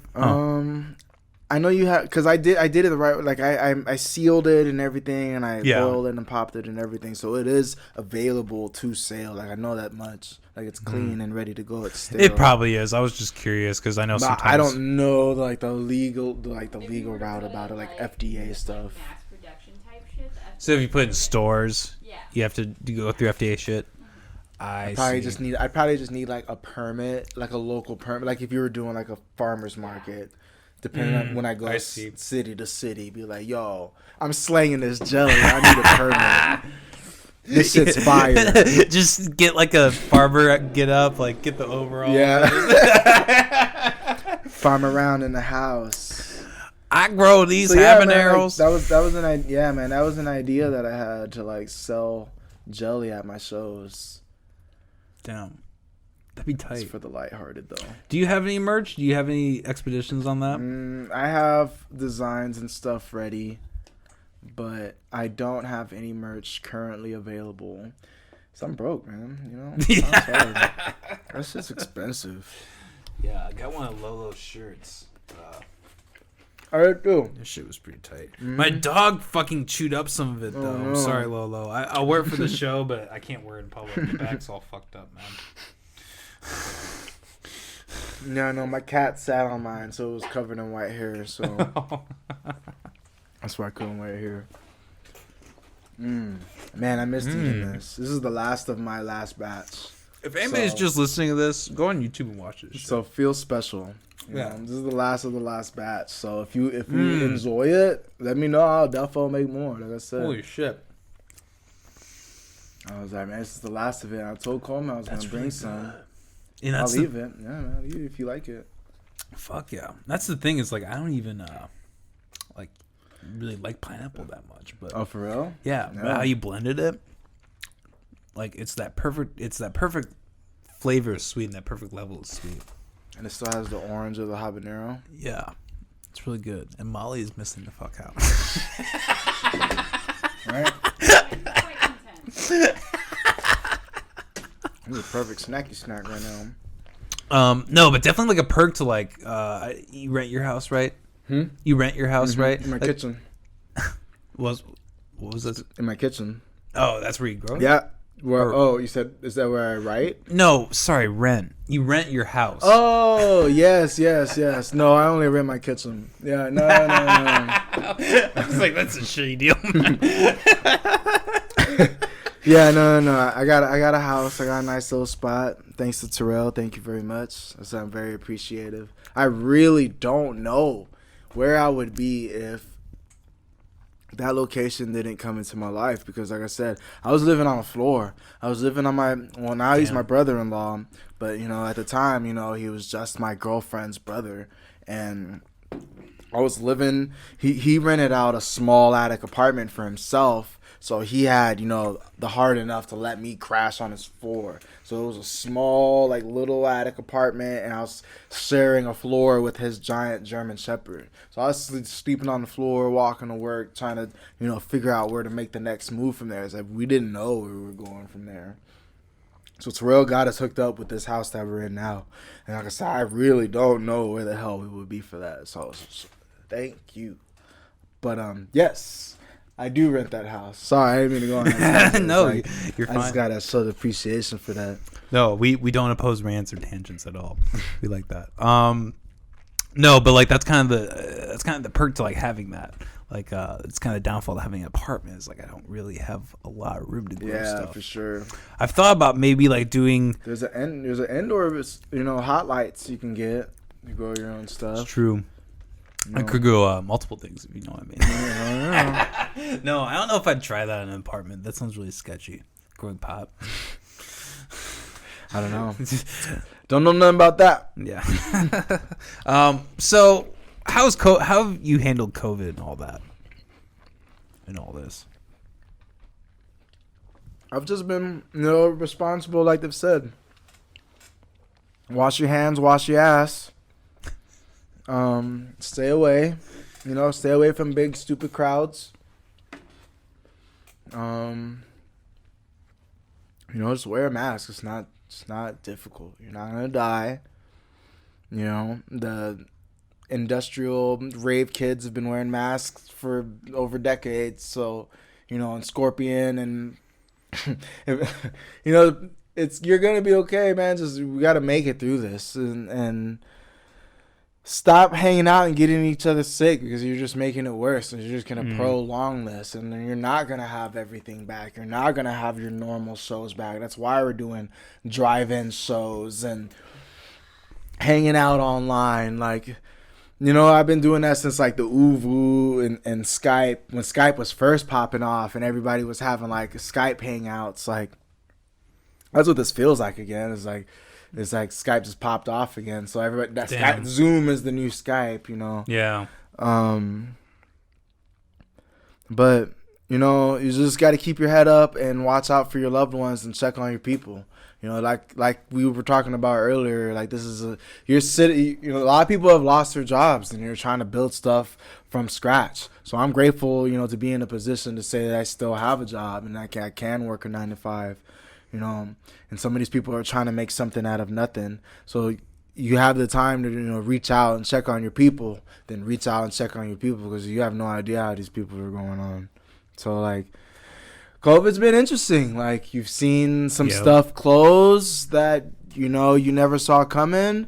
You saw things, came to light that you never saw coming, new business that are built around coronavirus. But I appreciate the ones that are building to, help the people, and not the ones that are just trying to make a profit. If you're trying to make a profit off of it, I don't fuck with you at all.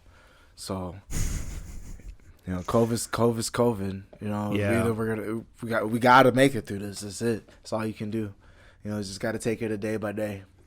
Yeah, the important thing is to, and this is maybe kind of a tangent from COVID, but through everything, we gotta all remember to, stay bonded and to, stay together and not let, small things get in the way of shit. Because, when we're going through these rough times, it's really important. For sure, 100%. You gotta watch the circle that you run in.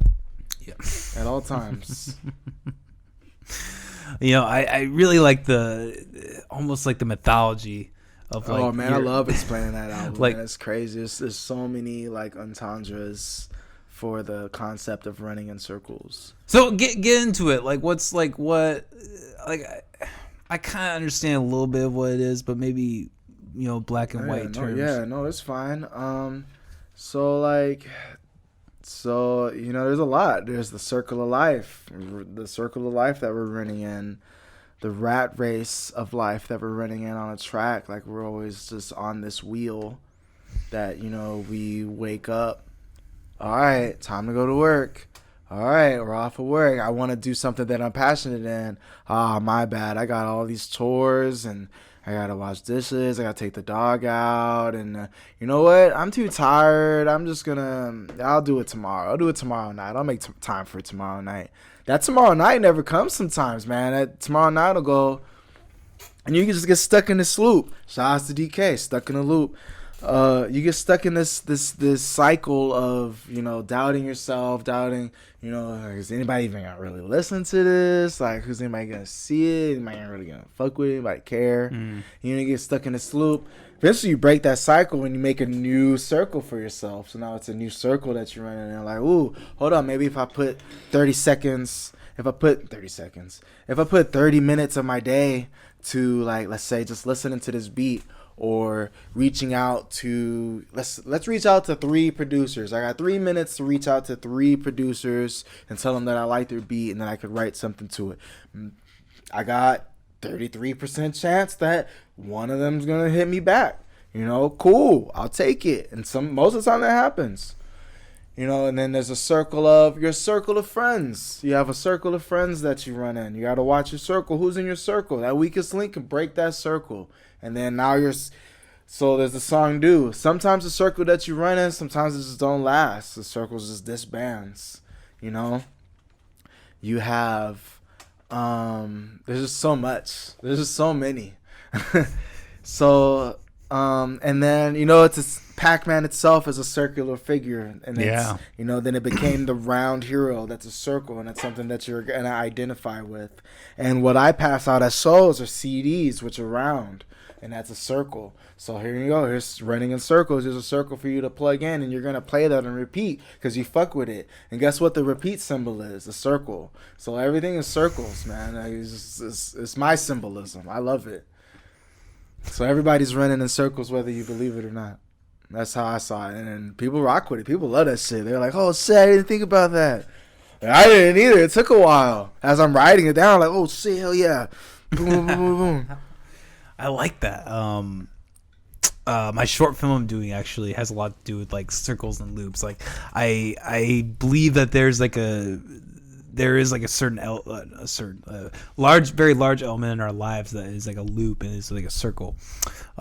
Especially like social media. Like, you wake up and, like, what's the first thing you do? You have like your 3, 6, however many apps that you wake up in the morning. You look at and you look through that loop. Yep, you're in your routine, stuck in a loop. When you learn something, how do you learn it? Repetition. Ooh. So that's doing that over and over and over. Yeah. Yep. Running in a circle. Some people are being into. Some people don't learn. Those are the ones that are hard to agree with. The ones that don't learn. How many times you run in that circle? So let me ask you this: are you promoting trying to break the circle? Do you want to, or is it just like kind of something of life? It's both. It's yin and yang. I see. Which is also a circle with circles inside it. Yep. And that's that's Pisces. That's my sign. So I guess it makes sense. That equilibrium. Damn. Is like Buddhism kind of like? Do you look at any Buddhism or like say that nothing? Nah, I'm pretty ignorant to a lot of that stuff. To be honest. Interesting. Kind of a tangent, but kind of related. Like, you talk about like spending time like doing things. Like, how much of your day do you commit to like rapping and work on your music? Because you've been doing this for 20 years. I mean, that comes with a lot of work. So I mean, I'm guessing that maybe it's not even every day. Maybe it's just a certain amount of time in your week. But like, how much time are you putting into this? Let's see. With making beats, since I'm still learning, that's like hours. So I usually devote my nighttime, like my Friday night, Saturday night, Thursday night. Since I got an afternoon shift, I'm a vampire. I'm up at night. But if it's writing, it's probably before work. It's probably because I'm up about 7:30, 8, and I'm already checking for beats, looking for what beats I got to write to, who I got to record for.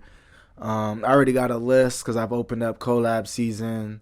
So, shouts to IV, Rello, PR, Henry. Like, it's a list going on already of people that I got to record songs for. For, like, writing, it depends on if I feel the beat that day. There's some days where I'll hear it, I'm just like, get a little bounce to it. Like, an hour will pass of me trying to freestyle to it. I'm just like, nah, okay. And then I'll just go on to the next beat.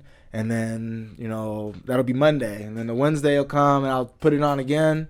And then, something will happen, like my tailpipe's dragging, or, I got to start walking to work again. I'm like, I'm starting to feel it. Like, okay. So I got stuff to rap about, or something to express at least. And it'll give me something to build on, to get a verse out or a story to tell at least. But, I don't know. The process is I just rap throughout. I usually spend a lot of my time just talking to myself and just rapping to myself throughout the day. And if it sounds cool, then I'm writing it down. And if it doesn't, then, on to the next one. So it's not really I'm like devoting. It's like time to like write a verse. It's not like I'm like, all right, 4 p.m. It's rap writing time. I was doing that, like in college. I was doing that, like after practice. I'd be like, all right, from 7 to 8, this is it. Beats on loop. I gotta pump out a 16-bar verse, no matter what. And that was my writing exercise for a good like 4 or 5 months. And I was just like, just knocking beats out, just boom, boom, boom, boom. My writing game was on point. And I just slowly, life goes on. You can't do that every day anymore. I mean, some people can. Shout out to the people that can, but I'm just not one of those people. So I just, rap while I'm living. I feel that. Yeah, I mean, you gotta do what you gotta do, especially in the. You gotta do what you gotta do in the fast-moving world. What was it? I was listening to your stuff the other day at work, kind of prepping for this. You had that one line. If it wasn't for rap, I'd probably be insane or something like that. Oh yeah, man, that was let's see, that was the last track. Yeah, that's what I thought. Yeah, that was The Day I Go. See, I can't break it down like that in line. I have to like do it from the beginning. It's like a whole entity for you. Yeah, it's a whole like I have to start from the top. Let me see.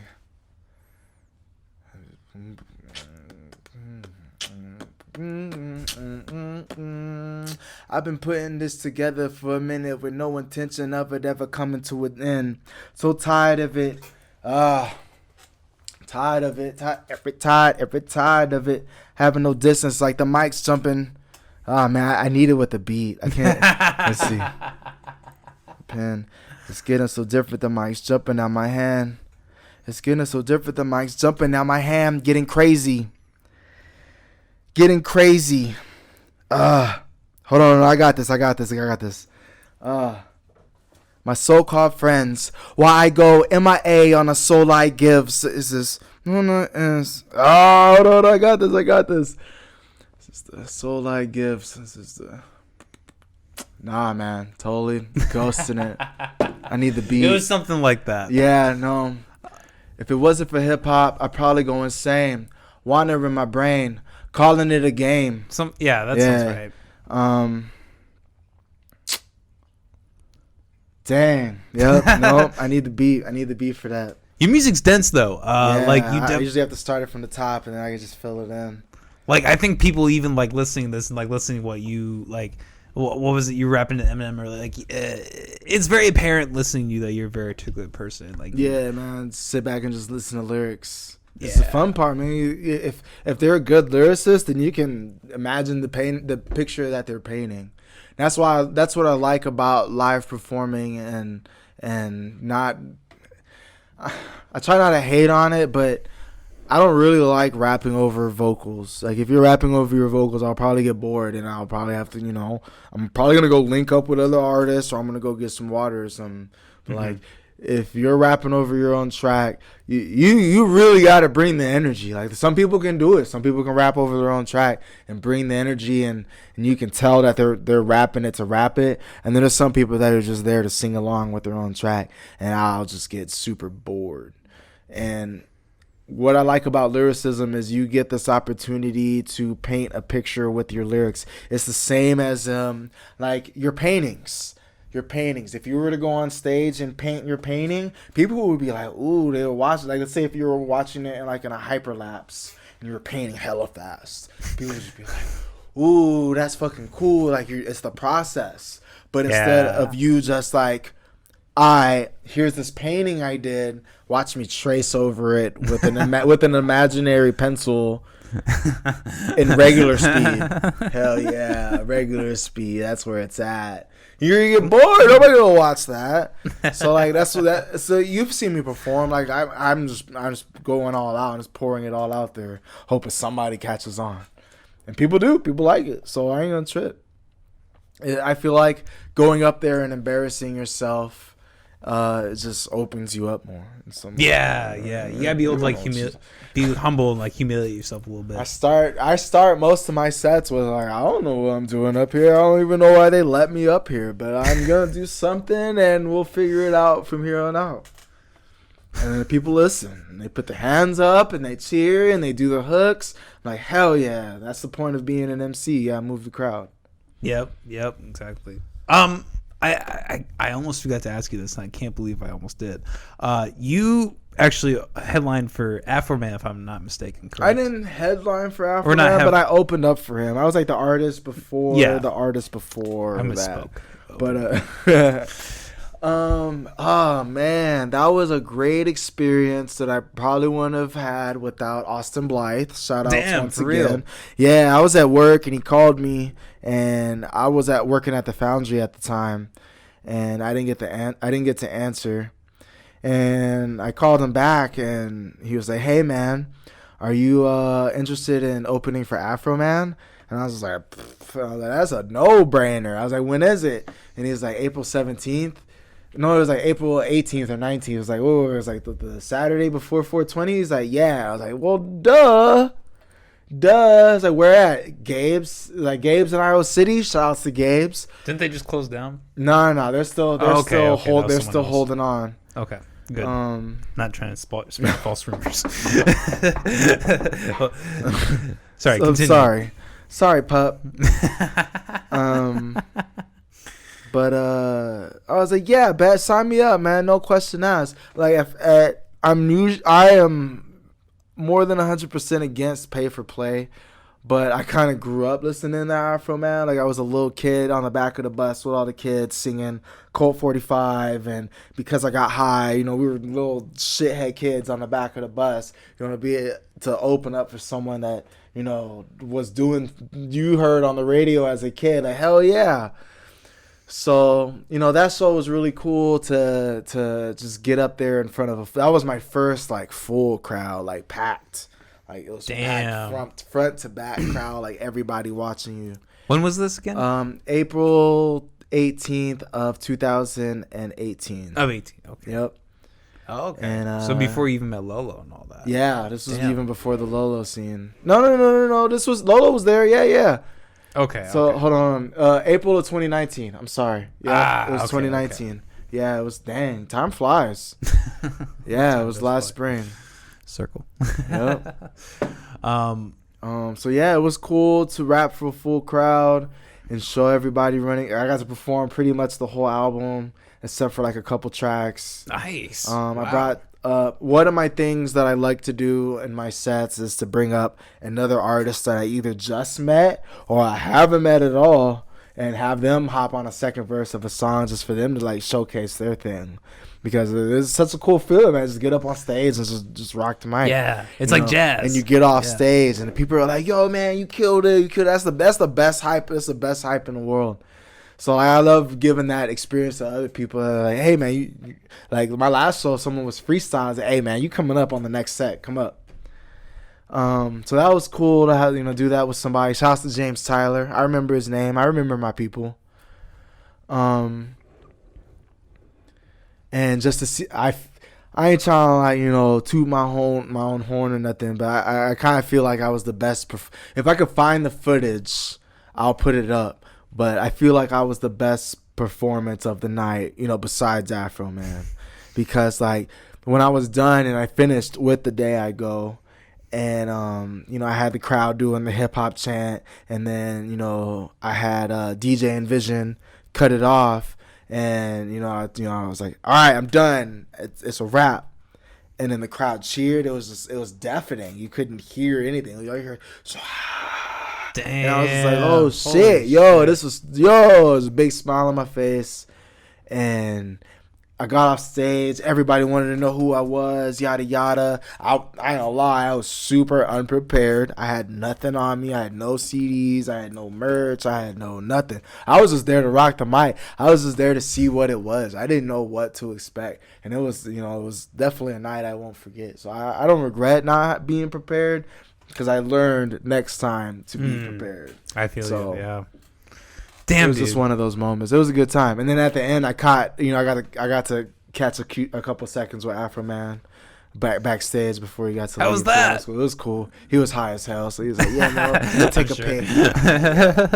God, I remember listening to that as a kid and feeling like a rebel. Colt 45. Yeah, man, right? Baby, that's all we need. So I was like, "Hell no, I'm gonna turn down opening for Afro Man for sure." Shouts to Afro Man. Fuck yes. I'll send him this video. That is just shouts to Afro God. Man. I know someone that like he'll remember opened me, for that. Man. You can't forget these curls.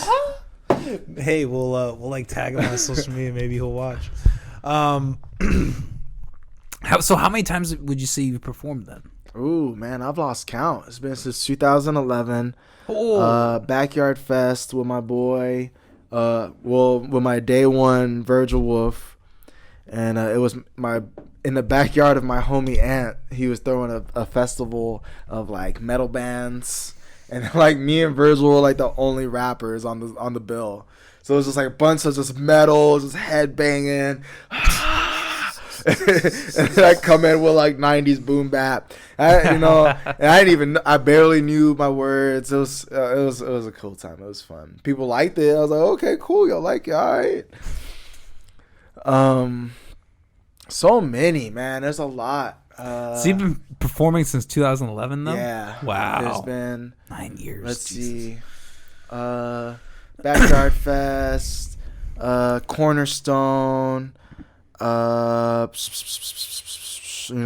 talent shows in high school, at my college, Hot Shots, not Virgil Wolf. At Virgil Wolf's house, the Wolf Den.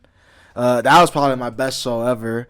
I've opened up for Wax a couple times in South Dakota. Shouts to Wax. He's probably he's like one of my biggest inspirations. Wow. That like made me want to like start putting stuff out like on the internet, like getting in online ciphers and shit like that. So that was from Wax and like Dumbfounded in that era.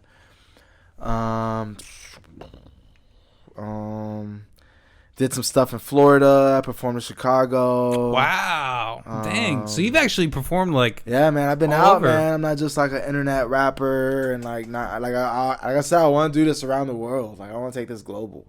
So like we were like, best Oskaloosa rapper. I'm like, nah, man. Like it's more than that, man. I'm trying to be bigger than that. Like it's not. I'm trying to touch the whole world, not just these Oski streets. That's fucking awesome, man. It's such a pleasure to know you and know someone that is doing all that. Man, thank you. This is kind of going on a tangent, but for sure. we were talking about this before, and you said maybe you're not an expert on it, and we don't even need to get into this, but we have not done a podcast since the election, and since as far as it appears, we have a new president. Yep. What it's looking like. Yeah. What's your take on this? What's your brief take? Oh man, I mean, it's like I told you before. Every time the election comes around, the circus is in town. Yep. You see people balancing on balls. Getting elephants to balance on balls to get everybody. You see elephants and sometimes donkeys balancing on balls to get them to ooh and ah. To like vote for me, follow me. Which one's cooler? We're trying to appeal to you guys, and it's I've never really been big into politics. For this time around, I've seen it. It's been a very big difference. Yeah, the importance of it, for sure. You know, I'm not gonna make it a big bashing session and all of this, but like some of the people that follow the current administration like to heart, like believe like Trump is an angel with wings, and you know, he really has these Rambo guns. A vote for Trump is a vote for God. And he's yeah, like, you know, take it to the soul. Like those are the people, like, you know, they replaced their Confederate flag with a Trump flag. Those are the people, you know, I just stay around. I just stay away from them, man. Yeah. Like, if they need help, they got in a car wreck, I'll help them out, man. I'll pull them up. I'll call you a tow. I'll help you change your flat tire. I still got you. You know, you may hate me. You may hate that I have a white fiance. You may hate that I speak Spanish. You may hate that I'm poor. You may hate that I'm cool with gay rights. You may hate that I'm cool with equal rights. But guess what? I still got your back if you need me. And that's all I got. That's how my mom raised me. If you need help, I got you. If you hate me, that's cool. Eventually you won't. Hopefully. You know, you can't hate me forever. If you do, then...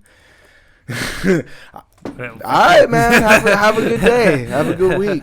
You know, the election has brought out so much hate from some people. Yeah. Like, yeah. Like, I'll be out at the one time I would be out with my fiance. She never saw it, but we were holding hands and we got looked up and down. It was just like the most disgusting look I ever got. And old me would have just straight up on sight would have just yup. But these days, I realize I can't afford to be angry, or else I'm dead. That's it. I can't afford to be angry. There's other stories I have. I don't even want to put it like that. You know, it's not be a bashing season or nothing like that. You know, it's just been an awkward time since this whole transformation, and people have. We've talked about this. We're somewhat of a cult following. Like they're like turkeys. Yes. They're like turkeys in the rain. And they're just like, and they're just taking it all in, just all this Trump rain. They're just like, yes, give it to me. Yeah. And I'm just like, come on, man, you gotta keep your human decency first before all these like political values come into place. At the end of the day, we're still Homo sapiens. Yeah, like, we're still humans, and people forget that. It's the wool over their eyes, and what they want to see is what they want first. They see their wants over their needs. Yeah, I think you described that like, Trump, like turkeys, like, I think a lot of people like that with Biden too. Yeah, for sure, 100%. That's the really like, I think, antagonizing thing about all this. And the media portrays the far extremes more than anything. Like exactly. They don't give any love to the like centrists of like the people that are just neutral and chilling out. They're just like, no, look at all these crazy people over here versus all these crazy people over here. Look at how crazy this is right now. So now you got people out here rioting in the streets because you just kept pushing that crazy versus crazy. So now it's like, you're crazy. And now you're like, no, you're crazy. You're like, no, now we all look crazy. Now we all look crazy beyond these borders. So I got friends over, and I got Canadian friends with friends in Russia and Hong Kong. And I'll ask them, like, hey, man, so what kind of look over there? Like, man, so y'all looking kind of wild over there. You safe? I'm like, oh yeah, man, I'm a small time out. I'm good, but it's like there's some. He's like, I see some places out there that are wilding out. It's like, yeah, it's like, the times are getting a little hot right now. Yeah, so for real. It's just another day in our history book, and hopefully these pages in history don't get stuck together and just get looked over. Yeah. And that's kind of the thing that worries me about this transition. Like I've said this before in the podcast, I think with Benny the Jet. Like people really need to think like, is Trump the problem or the effect of the problem? Like, is he result? Like a catalyst of some sort? Yeah. Was he the like shining light to show how everybody is?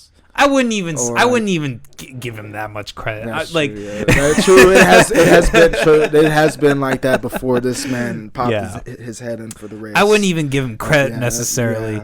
Just the result of like people putting into power someone like that. Is like getting rid of him really going to solve the problem? No. Not at all. The problem's not gonna go away. Yeah. Not at all. So I guess that and I'm not saying either way. Like this Biden Harris administration is not I'm not gonna say our like. If you want to be honest, I voted. Yeah. I voted. I'm gonna say who I voted for. It's not important. It's not important. That's done. We already know the results. It's really not. It's not important. Yeah. Okay. I lost my whole train of thought because I remember who I voted for. But what were we talking about? I spaced it. What was it? Who voted? How the election went? Like you were saying, who you voted for, and then I don't know the result of what's all going on with it. Yeah, like. Yeah, you were saying how we wouldn't give him that light because all that stuff's been going on before. Yeah. And it's just another election season. We saw this before, not to this degree, kinda. I saw it to this degree when Obama first got in, because when Obama first got in, I was 18. I was a young, naive 18-year-old. I didn't care about politics still. So like, I didn't vote. I just watched the TV and I see what was going on. And he won. And to see the reaction of, I was fresh into Iowa. So like, I moved up here August. Obama won November. So I was still new up here. So I didn't really know a lot of people or was, associating with a lot of people. But I immediately knew who I didn't want to associate it with. Because as soon as Obama got, elected, it was N-word this, N-word that. Oh, we got N-word and leading this. And I was like, oh, where am I? I thought I left the South. Oh, okay. All right. And, that's the boon. So it's been before Trump. It's even before Obama. It's been before that. It's been imprinted in us. It's something that's been raised in generations with us. It's gonna be a while. It's still gonna be a few generations, so that goes away. For the election, that's what I was saying. Yeah, Biden and Harris aren't the knights and savior of this country. It's just another person to take place of this Oval Office until another person takes place of this Oval Office and another place that takes, and guess what? It stays in a cycle of this Oval Office, which is another shape of a circle. We're just going to keep running in this circle and trying to figure it out. This is all we're doing. Oh, we'll vote for this guy. Hopefully they can figure it out. Here, you want the shit sandwich I left you? Because I didn't do the best. And then he's going to do it, and then it's going to get passed on. It's going to get passed on. That's all it is until we die. And it goes to the next generation. So let me ask you this, going back to circles. Do you think this circle will ever end, the circle that you're talking about, government and all that? Do you think there's a point here in, like, with our generation and our minds that this could end, or do you think we're just fucked? Oh, I believe this can end for sure. I believe this can end. All of this stuff, like the whole democracy and stuff, yeah, that's been around before, our current time, and it was in our ancestors and the forefathers and all of that. But like the modern civilization that we live in, that can be taken away quick. I mean, we saw that with COVID. When we started shutting all that stuff down. Are you going to your sports games? Cut. Forget that. Oh, you going out? Cut. Nope. Going to the park? Nah, cut it. People were just literally trapped in their apartment, like, oh, I don't know what to do. Yep. All I did was go out to the clubs. I feel like all that stuff can end, but like the circle of this election thing I feel like if it's less of a competition and more of a let's come together and try to compromise on something, I feel like we could do better. But it's just this versus this, and it is. I hear the advertisements, some of the debate commercials. It's like Donald Trump going versus Biden. It's had the clashing sounds and explosions. I'm like, why do they have to be? Why does it have to be a competition? Like, why can't we all just come together so we can build? Like, I know there's a bunch of things that me and you don't agree on, but guess what? We can still build things together. Yeah, exactly. Like, we don't have to hate each other for it. They want us to war with each other. What cops tripping? It's more than what's televised. I know that they're telling lies. Come on, man. I see it every day. Yeah. Well, and that's kind of the beautiful thing I feel like about living in Iowa is like I feel like the extremist nature that you see in the media is not really here in Iowa. It is in some forms, but you don't go out in the street and see shit burning down. No, not here in Iowa. Thank goodness. I mean, they just opened a fresh new Trump shop in my town. Wait, really? Yeah, they made a brand new little warehouse Trump shop that sells nothing but Trump memorabilia. Oh my God. Like 20 flags like out on the main street. It's like make liberals cry and like all this stuff. And so guess what? My whole town just followed in suit. Got like a bunch of turkeys in the rain. Ooh, I want one of those Rambo Trump flags. So now they're just like all over town. Like I walk out of my house and like my neighbor's got a big old God guns, Trump glory, and something else, and it's like come and take it, and like a big American Eagle Trump flag, and I'm just like, oh, great, probably about to be on clearance pretty soon. Oh, great. You think he's still gonna do the rallies and all that? Do what? Do I think he's still gonna do the rallies? Yeah. Oh hell yeah! He's an entrepreneur at first. He said it. That was his intention, was to run this country as a business. I heard it out of his own words. So like, and that's what he did. He's like, I'm here to make some money. Guess what? Now his merch game is on point. His merch game is on point. All he needs to do is drop a mixtape. Oh my God, that would be right or wrong. Tell me, with Kanye. With Kanye on the beats, because they're already homies. Right or wrong? Hey, Kanye, I need a little 4-track. What's up? It could happen. Can it not happen? We already got Trump as a president. I would just... Hey, if you hook up with Kanye, hey, man, I got you on the collab. I ain't even going to be mad. We'll hook it up. Dude, I'll listen to that shit. No, hook it up. Let's go. Lose their shit. There's this comedian Tim Dillon. He has a podcast. He was talking about like how Hollywood is just gonna like accept Trump back into their arms and just like use him as the fucking ultimate troll. Yeah. Like Trump comes back and they're like gonna do like reality TV with him at like him and Melania. Dude, do you think Melania's just gonna dump him like the minute after? Like, after it's out? Because he's probably not worth what he is. Like his value's probably gonna go down. If she left him, she get half. She dip out, she That's get the thing. half. Like and the memes are her like slapping his hands away. So it's like she's like, you just wait till you get out of this motherfucker office. So maybe she'll play it by ear, see if it gets better or worse. So just slow it down and wait till his book deal. He's gonna get his book deals and then his movie deals of like imaginary what if he was the president again, and then he's like I say, I'm telling you, he's gonna come out with a mixtape, man. I'm telling you, it's gonna come. His merch game is too heavy to not be out there on the mic. Dude, and the thing is, he's gonna actually get popular artists on there. He's like actually gonna pay him out. No, fucking do it, and people will realize, oh my God, these people are just sold out. He's already got a little pump. He already had a little pump out there. He called him Lil Pimp. Yeah, you can pull that video up. We'll watch that one. We didn't watch the video up yet. It was one of Trump's rallies. He's like, we got a real famous guy up here. What? I haven't seen this. We got a real famous guy up here. Lil Pimp. Lil Pimp. There we go. Yep. Shit. Wait, so was this before or after the election? Before. No, yeah, this was like right what was before. The date? Oh shit, is the volume not on? No, just look at the difference. Oh, it looks so good. It was like, I think it was like one of his rallies like for the election. Oh, it's before, November 3rd. Or actually, November 3rd. It got released on. Skip it. Trust me, I'm right there with you. Sorry. Please. Music and other things, one of the big superstars of the world, Little Pimp.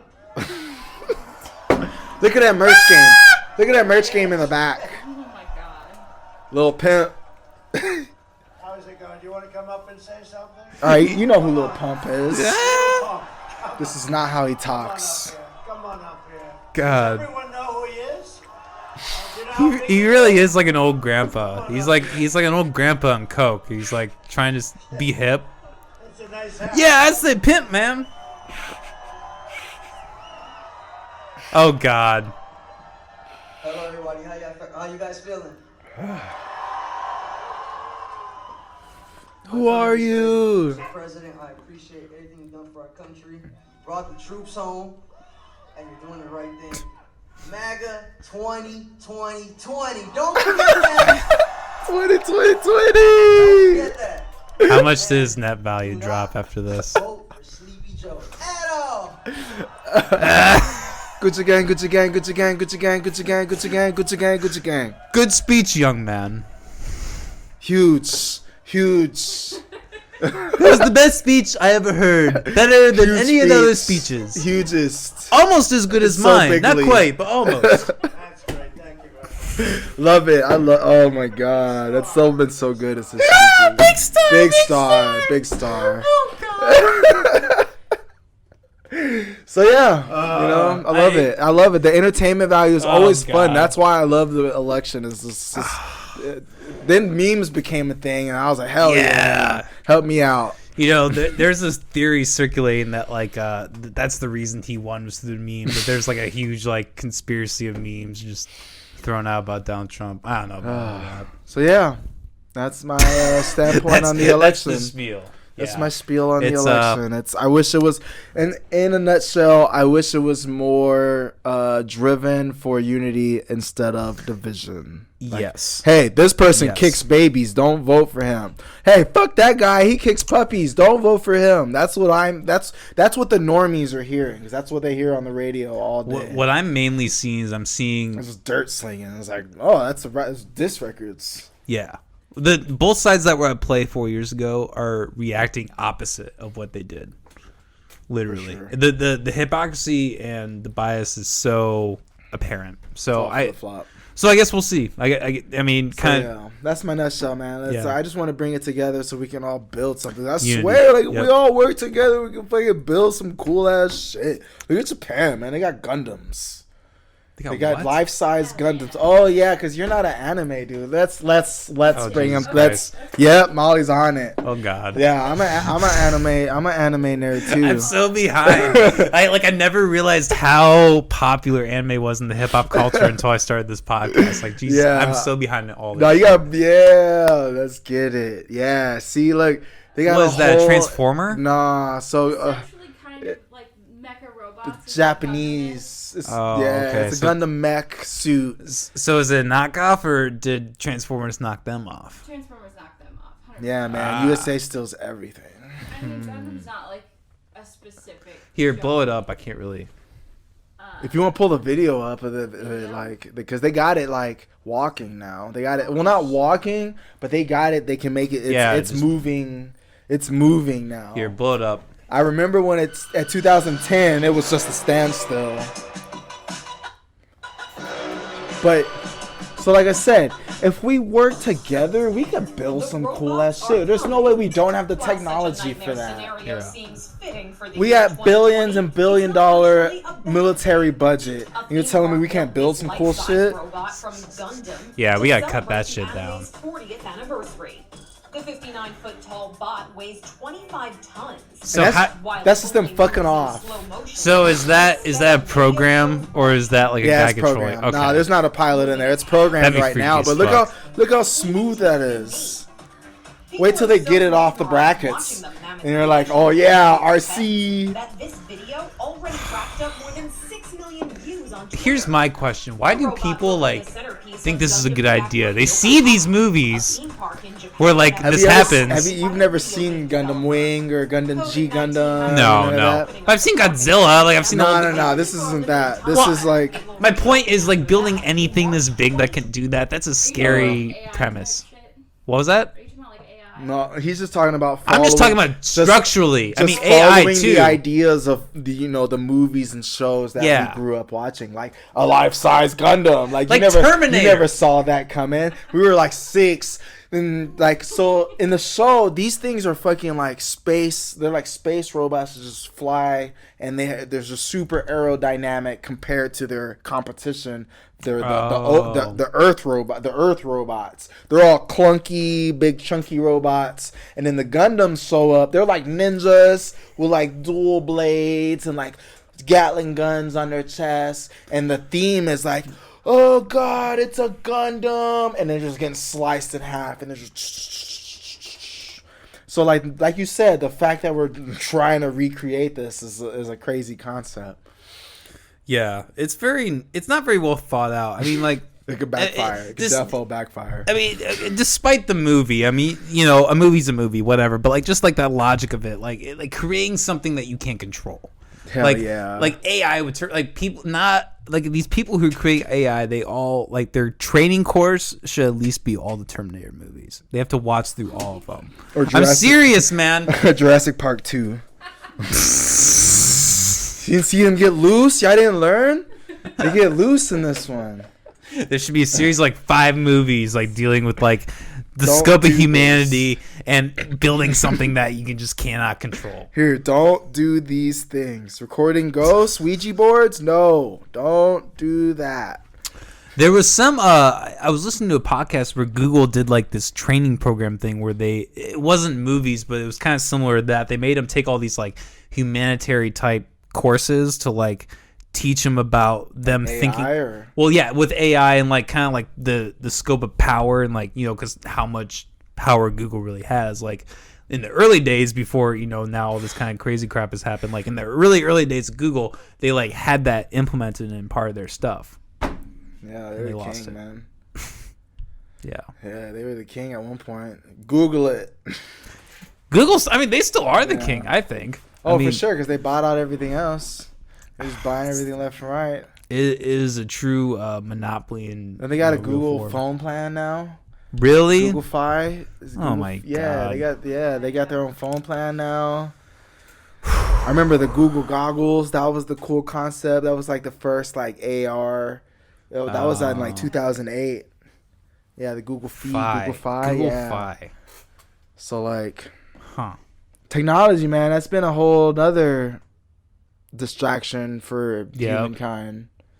Yeah, people. I feel like people aren't even really seeing what's going on around them. They're so sucked in. Because like you said, you wake up and you got that routine. I got to check my Snapchat. Who snapped me? All right, now I got to check these 37 stories of people listening to their songs in their cars. And some food pics. Okay, all right. And I'm going to respond. All right, now I'm going to go over to Instagram. Let me check these hearts. All right. Check these other 12 stories of people, you know, boomeranging. Okay, cool. Now on to the cesspool of Facebook. That is just a huge just waste train wreck of time. And then, you know, and it just goes on. Like you said, you know, you just go into your cycle. And then before you know it, you wake up at 8. For, you know, it's 11:30. And you're like, oh, shit, what did I do with my morning day? is gone. God, over. Yeah, it's just done. And that's, you know, yeah, yep. That's the sad thing about these apps too. Is like they're designed for that. Yeah. They're designed to literally make us self-destruct and like The whole 8th of your day is just like, whoop. Yep, gone. So before we wrap this up, we've been going for almost 2.5 hours, Hey, probably damn, with breaks, but like it. still All a right, lot. cool. That happens here in the Couch Service Studio. That's We good. lose That's time. a good essence. Exactly. So what's the future for Pac-Man, Drowned Hero? What you're all doing? I know we got, you know, COVID right now, so a lot of things are uncertain. But you talked about a new album. I don't know how many details you want to spit. Sure, man. Yeah. We have our track, the one I produced, and you record over. We're gonna get it mastered and get it out. I don't know, what are you doing a single with that? Are you gonna put in the album? What do you want to do? Well, if we get the sample cleared, I'll definitely put that on the album, man. It's super catchy. I mean, I don't even care if the sample gets cleared because I don't even think they'll find it, man. Like I said, like my standpoint on sampling is, you know, it's all fun and games, and if you blow up and that person wants a piece of the pie, then bet, man, feed them. Like there was a video I just watched. I mean, y'all can look this up later. It was on the Amen break, and it was literally just the drum break up. and it was a history of that drum break, and that came from 1969, and that just kept getting sampled. That was the most sampled. It's the most sampled sound ever. Like, Damn. I think that's the history. It's the most sampled sound by ever, and the sad part is the person that literally, did that drum, he died homeless with no money. Oh sick. God. And that was like in the 80s. Damn. He died homeless on drugs and no money. He didn't even get any compensation for that. And all these artists were blowing up. LL Cool J, I'm gonna knock you out. And all these artists were using this break and blowing up. He didn't get anything from it. And the leader of that group was getting compensation for that. People finally got together and they had to open up a GoFundMe for people to donate for him to get paid for that. You know what I'm saying? Like, it's fucked.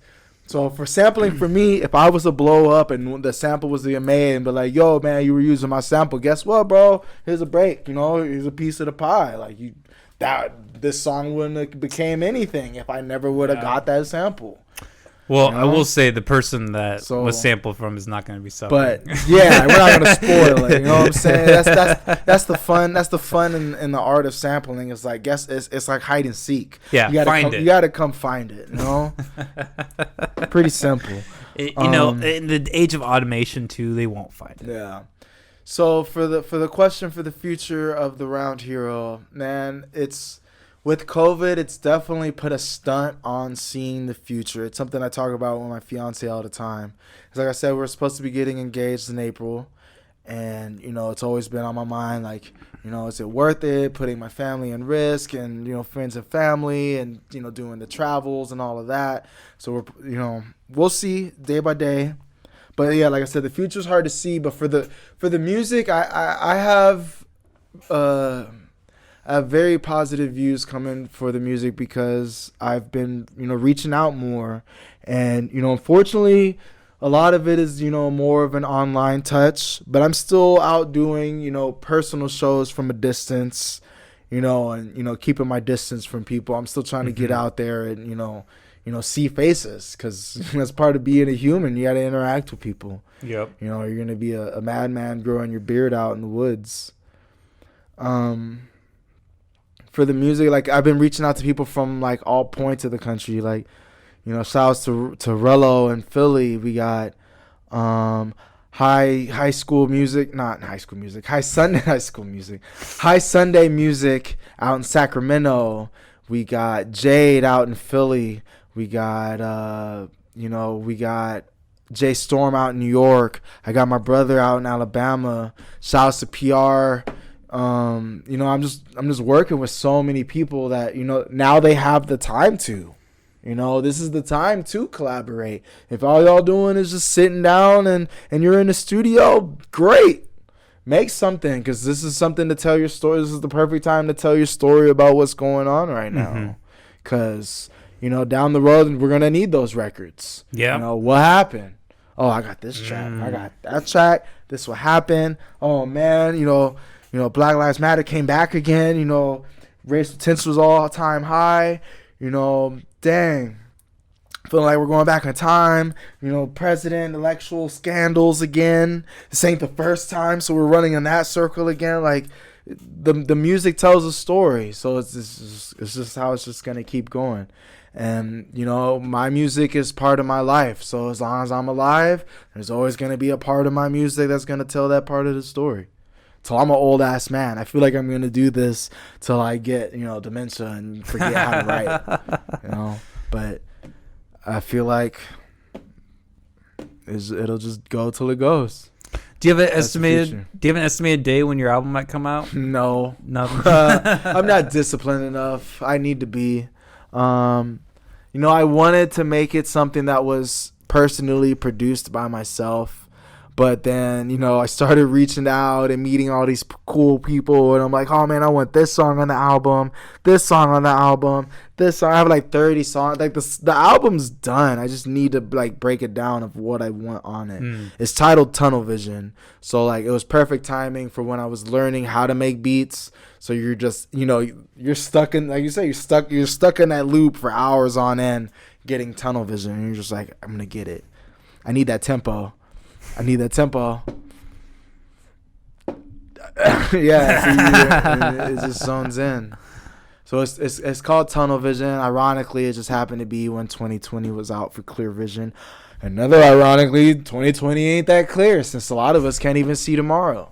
Yeah. So I mean, I know it ain't promised to everybody, but damn, it's hard enough that you can't even like imagine what the next numbers are gonna look like, or what laws are going to be put in place when we're asleep, or what war is going to start when we're asleep, or, we don't know. Yeah, we really don't. We don't know. So you really, just do it day by day. Yeah, it's an anxiety-fueled time. Talking about circles, it almost seems to go against the argument of circles. We seem to be breaking outside of the circle this year. So, yeah, for sure. Weird. So, and you just appreciate the good things that you have going on, because that helps it balance with the bad things going on. Yep. If you didn't have those good things, then those bad things probably wouldn't be bad. You would just know a shit life. It's true. And it's like, oh, this is all I know, a shit life. I don't know what good things are. So when good things come, you push them away. So it's like you take in that good. So you're like, oh, okay, let me enjoy this. This is joyce. When I'm on stage, it's pure joy, because I'm up here. I can say whatever the fuck I want. I can say the songs that I wrote on the notepad that has no contest. Nobody's going to come and take the pen out of my hand. Nobody's taking the mic and saying that I can't say that. I dare you. Please. At least for what I'm saying, it doesn't deserve that, it doesn't deserve that notation of you snatching the mic out of my hand. Well, hey, a lot of people would object to that, man. No, really. I tell a lot of people who come through here about, like, I ask them about you, and they know you, and like they respect you, and they've seen you live. And, thank you, man. I appreciate it. That's why I do it. You're doing a lot, and it's been an honor to have you on the show. It's been an honor to talk about this. For sure, man. It's been a long time coming. It's been a long time coming, and I am glad that it looks like I'm doing a lot. So, hell yeah. No, we were initially gonna have you on like at the beginning of this, like when I was first starting this podcast. We were talking about having you on. Then you got sick. What was it? You got sick. Yeah, I got sick. Mm-hmm. There was a show about. I didn't even end up. Yeah, I think that was when. That was right when COVID hit. Yeah, it was right before everything shut down. I got in a fever, and I was like, "Yeah, I'm not coming out. I don't even have a voice." And I was like, and it just hit me the day of, and I had felt so shitty. So I was like, look, man, I'd never do this. Like, I was already like teared up. I never fucking I can't cancel the show. I'll come out, I'm sick. But I was like, nah, this ain't it. This ain't the move. Yeah. And then everything shut down. I was like, holy crap. Yeah. But I really hope 2021 we can, at least in the summer, maybe things will open up and we can get back to hope. But yeah, man, we'll just reboot 2021, and we'll just pretend like 2020 never happened. Yep. And we'll just do cooler things. Start the circle up again. Hell yeah. Awesome. All right. Well, shit. I think we better wrap this up. We've already been going for a minute. It's a good time. You got to drive and all that. Stay tuned. Next week, we're going to have Cash Gang Films his name. I'm not sure what the guy's first name is. I've seen some of his videos. He is super good. He's Yeah. He's got some talented ass cat. videos. I think I talked to him on Facebook a few years ago. Really? So I know who he is. Hell Yeah. yeah. We're actually going to be going live this weekend. Word. He's going to be, we've gone live for the Halloween, but he's going to be our first guest that we're going live with. Bet. So that's going to be really Small world. Yep, exactly. So stay tuned for that. Other than that, share the fuck out of this episode. It's been a great time. Patrick, thank you again. It's been awesome. We'll have you back on. Hey, this was fun. Y'all go check me out. I'm at everything. DA Round Hero. Epic Round. Hell yeah. All right. Peace out, everybody. Have a good night. Thank you, everybody, for watching to today's episode with Drowned Here Pac-Man. Very wonderful time with him. We talked for, honestly, a lot longer than I thought we would. I thought he was going to be... not a diss on him by any means, but I do know he is not the most comfortable in front of the camera. So I'm really surprised we kind of went as long as we did. I'm really glad he got comfortable. I'm really glad we went to the discussions that we did, and I really hope to get him back on soon. Like I said previously, next episode we're gonna be doing it live. The episodes kind of work throughout the rest of the year, so they're going to kind of be on and off. We're gonna have some live episodes, some not live. We're gonna kind of be announcing it week by week, and then I'm officially announcing that all of next year our goal is to be live every weekend. Saturday at I believe 2 is the time we're gonna shoot for. That's not official, but we're gonna say 2 every Saturday. And that's just gonna be a regular weekly routine in 2021. But until then, we're just gonna have scattered live episodes. It's gonna be a good time. So yeah, I hope everybody's been chilling, hanging out, drinking a beer, kicking back or whatever, and having a good time listening to this. So yeah, like me and Pac touched upon in the episode, I think the most important thing to remember in these times is unity and staying together. So if you got a family member that you haven't called in a while, give them a call, give them a ring, check on them, see how they're doing. It's an important thing to do in this day and age. All right, everybody. Have a good night. Peace.